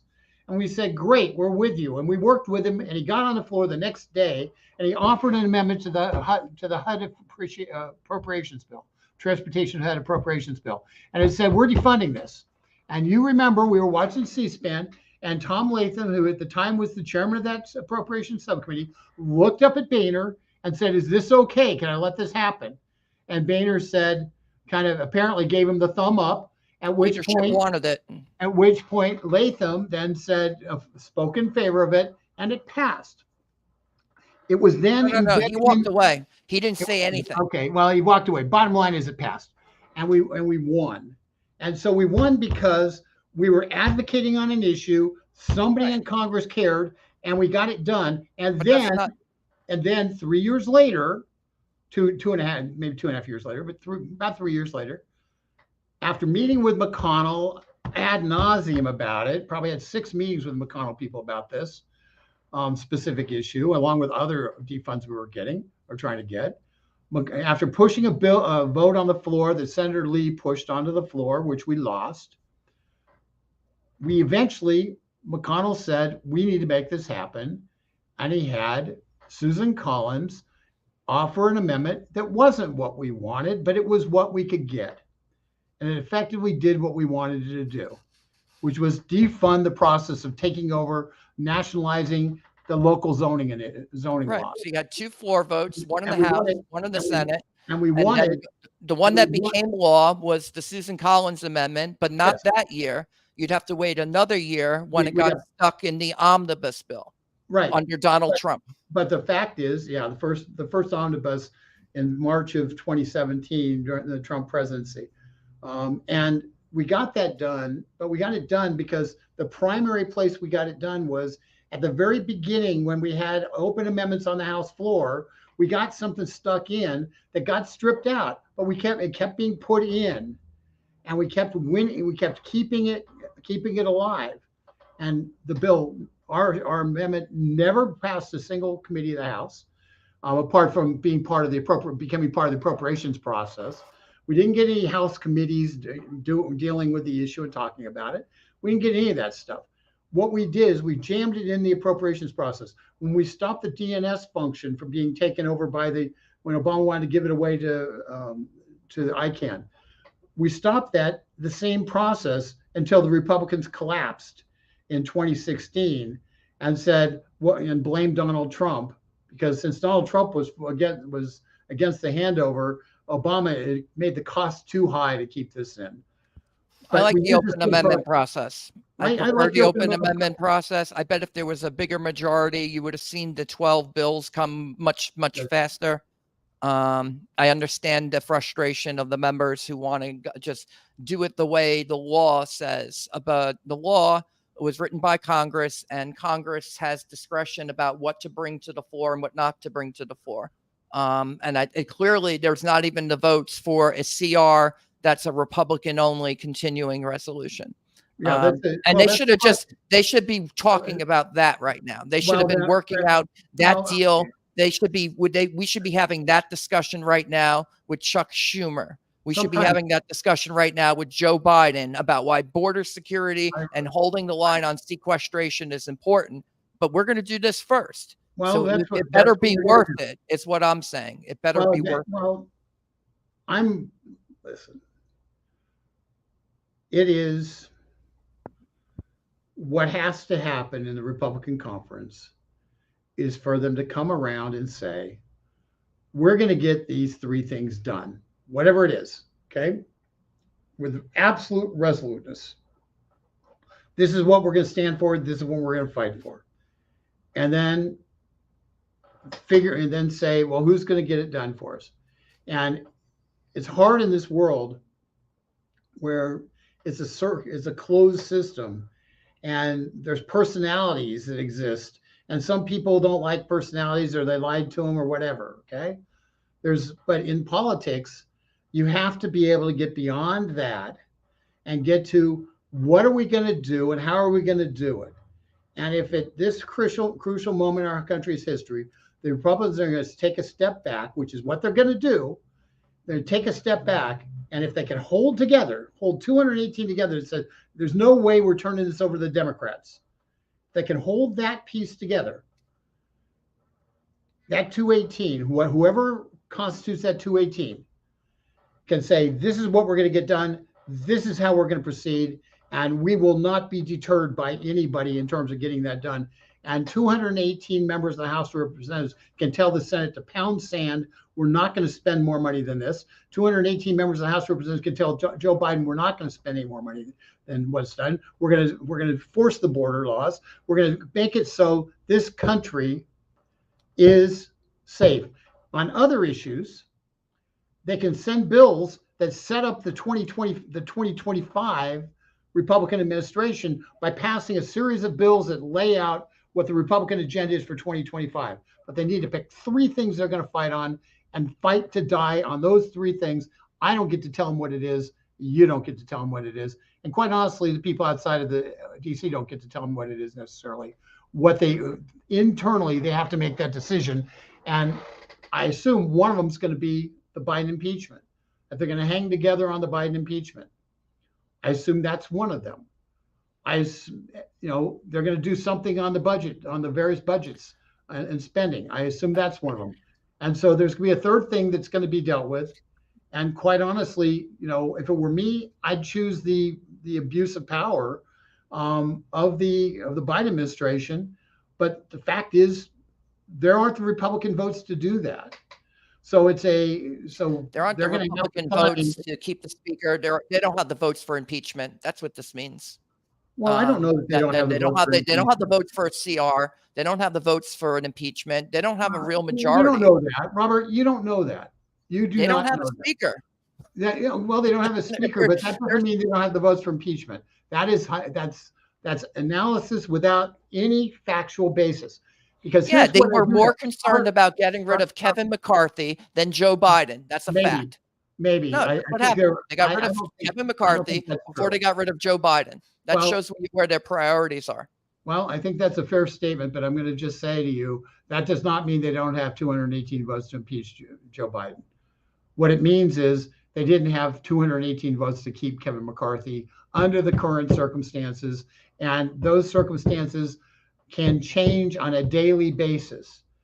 Okay, that's and at some point, the people who are pushing for Kevin McCarthy to be removed are going to have to make a decision about whether the House is going to proceed, because the left, the mainstream, the Democrats right now, I guarantee you Hakeem Jeffries is talking to Republicans about voting for him and what he can give them. Why wouldn't he? They have everything to gain. I don't see what Republicans gain out of this. And so that's why my point, very simple, is if they can't do anything else, they have to come up with the three things that they agree on that they're going to get done, and push forward with those three things. Because they have to tell us what those things are, Rick. They have to tell us what those are. Well, I don't get to dictate that. I gave you two things. No. I'm just saying that I don't think the case was made. Like, I listened to the speeches, but you've mentioned that they need to come up with three things they need to work on or whatever, or here's our list of demands. But they didn't do that. They didn't make that case. That's not going to be the list. There's not going to be a list of demands. Okay. There should be. Would you not like gonna to be. see them? Don't No, you there's think the not gonna be a American list of people demands. have a right to see them? What's like, oh, Matt- you're going to Matt- hold up business. What? Well, what's so important? Tell us what's so listen, important. Matt Gaetz and those guys aren't going to be able to list demands because once you've shot the hostage, you lose your negotiating position. Okay, they shot the hostage. So once you shoot the hostage, you have to basically take whatever everybody else is willing to give you. Now they may not realize that yet, but they're going to find it out pretty quickly. And and what Matt Gaetz and those guys are going to, the people who voted to replace the speaker, they're going to find themselves, because speaker, whoever's the next speaker, can basically remove them from all their committees, can make them non-entities in the House of Representatives. I know, but that guy won't be allowed to be speaker. So now they're just holding the House hostage then. Well, that depends on once again, in order to get to yes, you have to have something in common that you say, this is what we're going to prioritize to fight for. Okay. This is where we're going to draw the line of sand. This is the next Rubicon that can't be crossed. And you have to be willing, you have to identify that, and you have to fight for that. And you have to get the conference, the House Republican Conference, aligned with that. And I mean, I had the privilege of being on House Republican Conference staff around 1999, 2000, somewhere in there. And there were some, and I will tell you, those meetings were brutal at times because the members, they get mad at each other. These people aren't best friends necessarily. They might be friends, but when you're fighting for what you believe in, you get into fights and it gets brutal. And I was in there when the speaker at the time, Denny Hastert, was just brutalized people because they voted against a rule. And it was bloody. And these things get intense, emotions get involved. We're going to see that. I just believe that you ask for a pathway forward. If I were trying to create a pathway forward, I would get the Republican conference to get beyond the who and go to the what and say, what do we want to accomplish? What are the 3, 5, pick a number, it doesn't matter. The more you pick, the harder it is to do. What are the things we want to accomplish? And then single-mindedly then say, who's the best person to lead us to accomplish that? And they may say Kevin McCarthy is the best person to lead us to accomplish that. And he may be able to get 218 votes. So that's where your compromise can be made. If you get guaranteed regular order, and if you don't have three appropriations bills on the floor in May, you vacate the chair again. That's something everybody understands. So you lay it out, you lay out the timeline, no misunderstanding. You got 221 people in the room. They understand exactly what's going to happen. And then whoever they hire, their job is to be the engineer that drives the train. And get out of the way, because that's what the conference said they want. That's what they demand. And that's what they can expect. And that is different than a backroom deal. It's different than, discussions that you may or may not have been in the room. That is a conference-wide decision. It sets the agenda, and quite honestly, makes it easier for me and you, because we know what the hell we're going to be fighting on tooth and nail. If we know what those priorities are and what we're going to be trying to get done and what other things we're trying to get done that are really geared towards 2025. I don't know. I just thought that we were doing that. We were doing that with the Chip Roy continuing resolution, and that process where the conservatives hold up a list of demands and they say we need this in order to support a continuing resolution was exactly what happened. And so what I didn't see were demands from Matt Gaetz, who was variously asking for impeachment, got the impeachment inquiry, but then he moved right on to, we can't have a CR. But then he didn't support the one that would have actually had the Conservative Freedom Caucus demands attached to it.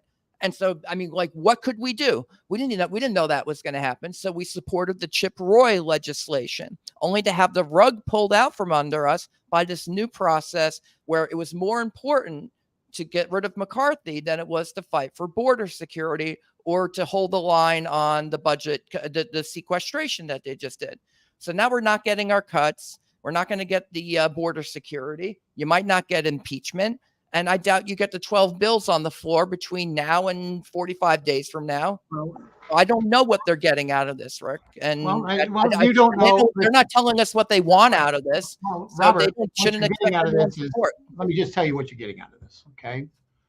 What you're getting out of this, what you're getting out of this is there's going to be a complete ground up rethink on what needs to be done, okay?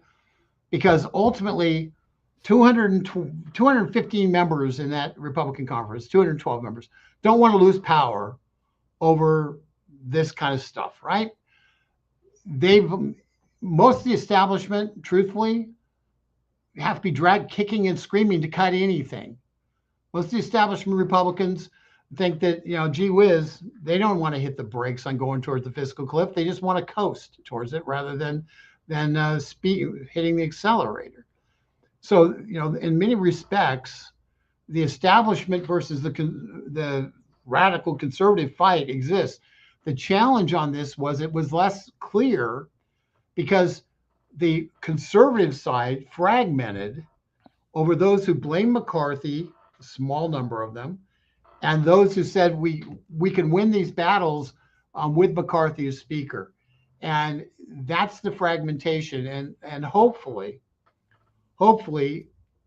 a Chip Roy and a Jim Jordan can help pull this thing back together, because every single one of those members had reasons why they did not vote, the 8 to 10, whatever it was, the 10 members, that they didn't vote to keep McCarthy. And I was impressed by Andy Biggs and his statements. First time I've heard him actually articulate why he's been such a thorn in the McCarthy's side. And I was impressed by what he said. Nobody has more at risk in this than a congressman from Arizona, where they're sitting there and what he said very simply was that the bill that was negotiated didn't have enough teeth. It was in his interest to support that bill. So I took it seriously when he talks about the border and what it means. I will just say, and I think we're gonna close off here, so I appreciate this, but I think ultimately there's going to be a lot of hurt feelings. There's going to be a lot of fighting. There's going to be a lot of noise coming out of Washington, D.C.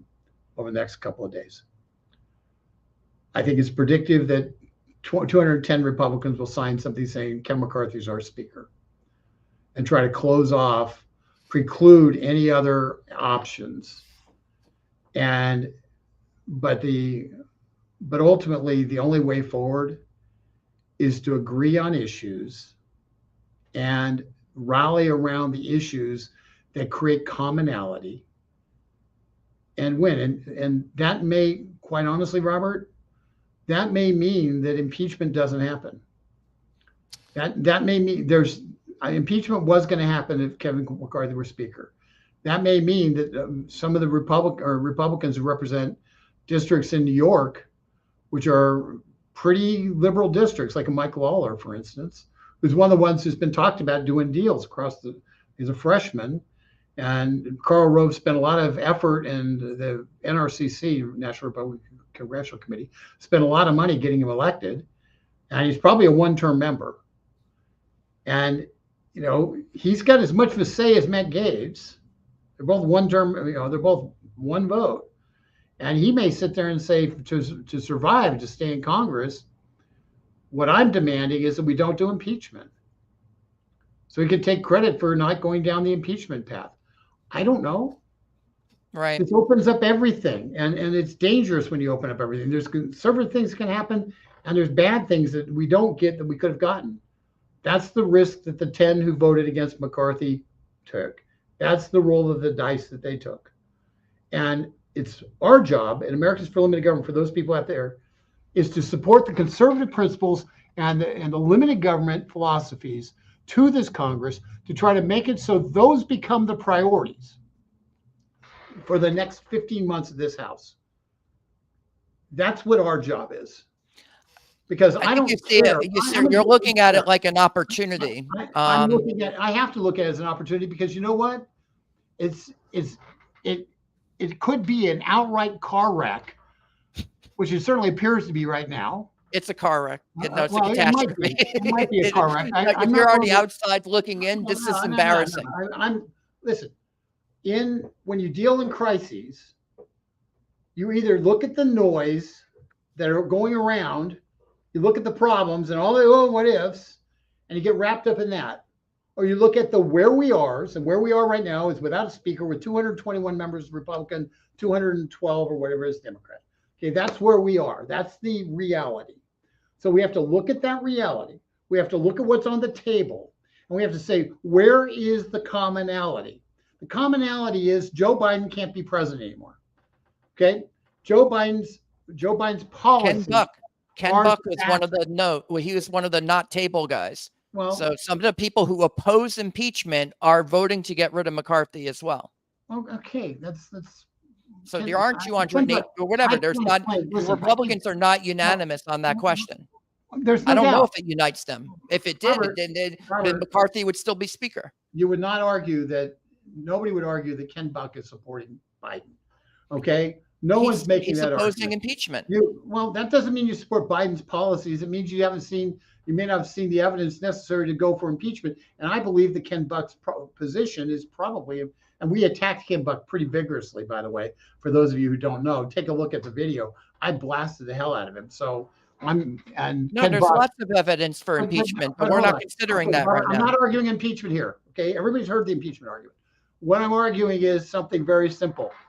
We have, in order from Americans for Limited Government perspective, where we sit right now, the issue is not who is speaker. The issue is what is the Congress going to do the next 15 months? That's the issue. It's the only issue that matters. And so our focus, and what I'd encourage people on the outside who are listening to do, is focus on let your congressman know, I don't care who's the speaker. What I care about is, what are you getting done? I want a pathway to a balanced budget. I want to have the Biden impeached, whatever those things are. And I believe it's Biden impeachment because that's a basic corruption issue. I believe it's making certain we're standing up to China on the technology issues and the like. I believe that it's cutting the budget for those and cutting the waste out of the budget and winning those budget fights, those appropriations fights, and getting simple things done. Okay, I'll give you one small example that nobody even knows about. Okay, Biden just put in a new national monument or something in Arizona that'll take 1 million acres out of production. It's designed to eliminate mineral extraction out of Arizona. It's a disaster. He's called the Grand Canyon something, like the Grand Canyon isn't protected, but it's 1 million acres out of natural resource development, acres that have rare earth metals on them and copper and other things that are essential for running a 21st century economy. And Biden's trying to take them out of existence. When we have an appropriations bill for the interior, what Paul Gosar is trying to do is defund that. That has to happen. Now, that's not something we're going to have a big fight over, but those are the things that we have to be able to do, the blocking and tackling of government, and get ourselves focused, because we cannot lose 15 months because of this happening. So we have to instead stop worrying about who and start worrying about what, and start winning the what. Because on the ballot in 2024, Kevin McCarthy is going to be on the ballot in only one place in America, Bakersfield, California. Everywhere else, individuals are going to be on the ballot. But who's running, but Joe Biden should be the unifier in terms of the ballot, because Joe Biden's running for re-election. And Joe Biden cannot be allowed to not be held accountable by this House for the abuse he's done to this country, both our civil liberties and our economic freedom and our political freedom. That's what we have to do. We have to hold Joe Biden accountable. And if we can get that done, if we can create that fight, we win. we win. And we may be able to come out of this debate with more thought and more aggressiveness in terms of that particular fight, because that's the one we have to win. That's the one we have to win. I don't care who's speaker. I care about saving this country from what the current administration and the establishment status quo is doing to it. And if we have to have that discussion and fight, I'll have it. But truthfully, I'll just tell you, if I had been on the floor and I'd been a representative, I would have gotten up and I'd say, Matt, Bob Good, Andy Biggs, love you guys. Thank you for forcing this fight. I think it's going to refocus us to get the things done that need to get done to save this country. But I'm voting against the resolution. I'm voting against the resolution because I don't want to take the risk that Hakeem Jeffries makes a deal with anybody on our side to gain power, and we negate the vote of 56 million Americans who voted to have a House Republican leader. And so that's what I would do. I would have been with the 20 in the original fight. On this one, I would have voted with McCarthy.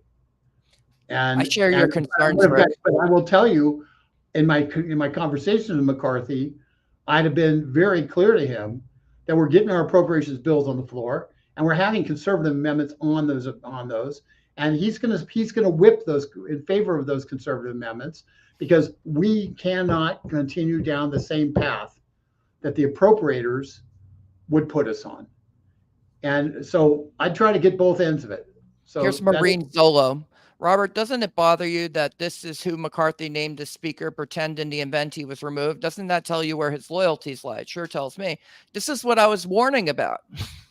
I'm saying, you know, like, oh, you want to find out what's behind door number A. All right, fine. Be careful what you wish for. McCarthy's gone. Now you got McHenry. Does anyone think McHenry's a better speaker than McCarthy? Well, if so, why isn't he the speaker? Why wasn't he the first name on the ballot? Why were the members pushing so hard for McCarthy? I don't think McHenry's an improvement, and I don't think who will come after McHenry will be an improvement on McHenry. I'm very concerned about where this ends up, and if the choice for me is the devil you know, and the process such as it is, knowing what we know about the process, how cyclical it is, how futile it often appears to be, and how spare the gains are. Like we have not reduced baseline spending. OMB projects that the national debt will be $50 trillion by 2033. By my own estimates, because the national debt grows by 8% a year, it'll be $100 trillion by 2037. And we aren't doing anything about it. And this process and this Congress, you know, they kind of nip at it. The Boehner bill and the Tea Party bill from 2011, sequestration, that nipped at it a little bit. But then it always goes right back to the baseline. Eventually you have a recession and they're going to open up the prime the pump, and they're going to spend a lot more money. And so I'm highly confident in the projection of where the national debt is going, regardless of what happens in this speaker battle. And I believe that there are issues we can fight on, and there are things that are kind of baked into the cake. And so if you focus on baseline spending, the continuing resolution has nothing to do with that. Baseline spending goes up whether you have a shutdown or there's no shutdown. It's Social Security, it's Medicare. You have a retirement baby boom retirement wave underway right now. Millions of Americans are leaving the workforce every single year right now over the age of 65. And that national deficit is going to go to the moon. It is going to skyrocket, regardless of what we say this day, of what happened today, regardless of who the speaker is, and even regardless of who controls the majority, because that's 70% of the budget that operates completely on autopilot. So when I see a Chip Roy continuing resolution that says we can do stuff on border security, we can hold the line on the very minimal budget cuts that were made in the debt ceiling deal, which were about as big as the Boehner Tea Party cuts from 2011. It was about percentage of the budget, it was about the same cut. And so it was no better than Boehner. That's true. But you know what? The Boehner 2011 cuts, those were actually the biggest cuts that had ever been passed at that point in history. As a matter of fact, those were the biggest cuts, if you can believe that. They were bigger Robert, than the Newt Gingrich cuts. Robert, And then what McCarthy just did, just as big, and it's still far too little. The national I will debt will remind still people- be $100 trillion by 2037, and we're not doing anything about it. So I'd Well, love to Robert- hear Matt Gaetz's plan to deal with that. Well, the plan is Congress needs to do their job, and they have to. Ultimately, you cannot do much about it unless you deal with entitlements, and that's a totally different discussion. What is true is that in the early 2010s, we had the budget effectively, the federal spending flatlined. It actually went down. And so federal spending as a whole went down because of sequestration. And the minute sequestration was lifted, the pressure from the defense on the defense side to raise massive defense spending was met by the pressure by the left to get increased social spending. And we ended up spending every bit as much money as we would have spent if we hadn't had sequester, because the defense hawks demanded massive increases, and they traded massive increases on the other side of the equation, even as the economy wasn't terrible. They traded massive increases on the social side in order to get the defense spending up. And the problem we have on spending is, this is where people think of uniparty, is that you have people who want to have massive increases in defense, and people want to have massive increases in social. And when you get to those two people together, you got 250 votes. Right. You got $800 billion defense budgets. You got spiraling entitlements, and nothing changes. Once again, Robert, to this point, and we need to get off it, so we've been on over 3 hours. On this particular circumstance where we are today, I would encourage people to contact your member of Congress and urge them to push on issues, and urge them to focus on issues that matter to save this country. Because you're not going to unite people around personalities. We can't, that won't happen. What will happen is uniting people around common issues that are why they were elected. And folks, that's something you can do. And I don't care if you think that somebody voted right with Gates in terms of voting with Gates, or if they're wrong, or they should have voted for McCarthy. I don't care. Right now, it's about setting this Republican House straight in terms of the issues that matter and what you expect to occur. And immigration is probably the third one of the ones I expected them to deal with. But you deal with it in terms of contacting your members. And my recommendation would be, tell them, get the border under control, get the budget under control, and get Biden under control. 3 Bs. Get Biden under control, the budget under control, and the border under control. And if they can do that, and they can get some wins, and not just in the House, but some wins, they will have done their job, no matter who the speaker is. So I've just come up with our slogan. It's the 3B agenda: Biden, the border, and the budget. Okay. Betsy wants you to go deliver that speech. Betsy, we're going to take this video with Rick's impassioned plea for the 3B plan, the BBB plan that will save our country. It'll take care of Biden. It'll take care of the budget, and it'll take care of the border. We're going to email this video. This is Robert Romano with Americans for Limited Government. We are going to send it to House Republicans and Senate Republicans, House Democrats, Senate Democrats, media activists like yourselves. We thank you for tuning in. This is a historic vote on vacating the chair for Speaker in the House of Representatives. There is no Speaker, and we don't know when we're going to get one again. You got any closing thoughts there, Rick? What should the House Republicans do with the BBB plan? Well, first of all, what I think the House Republicans need to do is get on their knees and pray. Okay? Pray for this country. Pray about what their mission is. Pray about what God would have them do. Get on your knees and pray and listen. I think all of us need to get on our knees and pray for this country, that what some intended for evil will be returned to good. Once again, I don't care the personalities. I care about what gets done. And but the first thing that we need to do is, let me see if I can find my little thing here, is remember that we need to pray. Okay. My thing says live dangerously for Christ. Got to be behind me. So every time I think about what's going on, you take risks for what's right, for what's right. Get on your knees, pray for our country.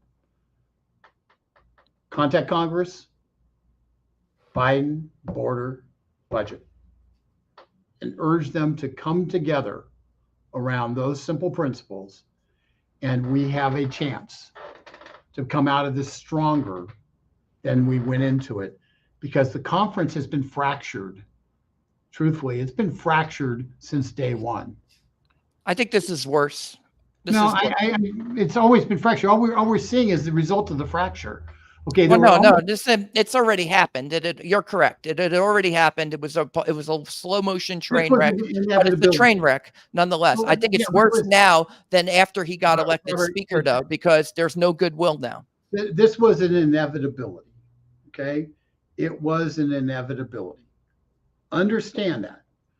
Given that it was an inevitability, how do we, ultimately, the objective is not just to throw up our hands and say, oh, I don't know what to do. It's to sit there and try to come out with a way forward. That's what we've laid out. And hopefully people have found that this is helpful to you. And please share. We're going to cut the part where I got all impassioned and worked up and stuff. We'll cut that part out and we'll send it to Congress. Because nobody's going to watch 3 hours. But share this. So when we do that, we'll also make it available to people to share.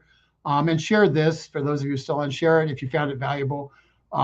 It's I just appreciate everybody who hung in, and I read all the comments, and I just really appreciate everybody who commented on this. This is hard, but together, America has a place in this world. America has a place in God's kingdom, and we are going to do what God would have us do to try to make America great again. With that, have a pleasant day. Never a dull moment in this town, Rick. Never a dull moment. God bless America. I love this country. No, yeah, it's hopefully that if they can come around, nothing else, hopefully they can come around on that. Well, with that, we'll wish you goodbye. Thank you very much. And we'll try to be on tomorrow. I've got some stuff going on. There's a lot of stuff going on that may preclude doing it, but we're going to try to be on tomorrow. Okay, take care. Bye-bye.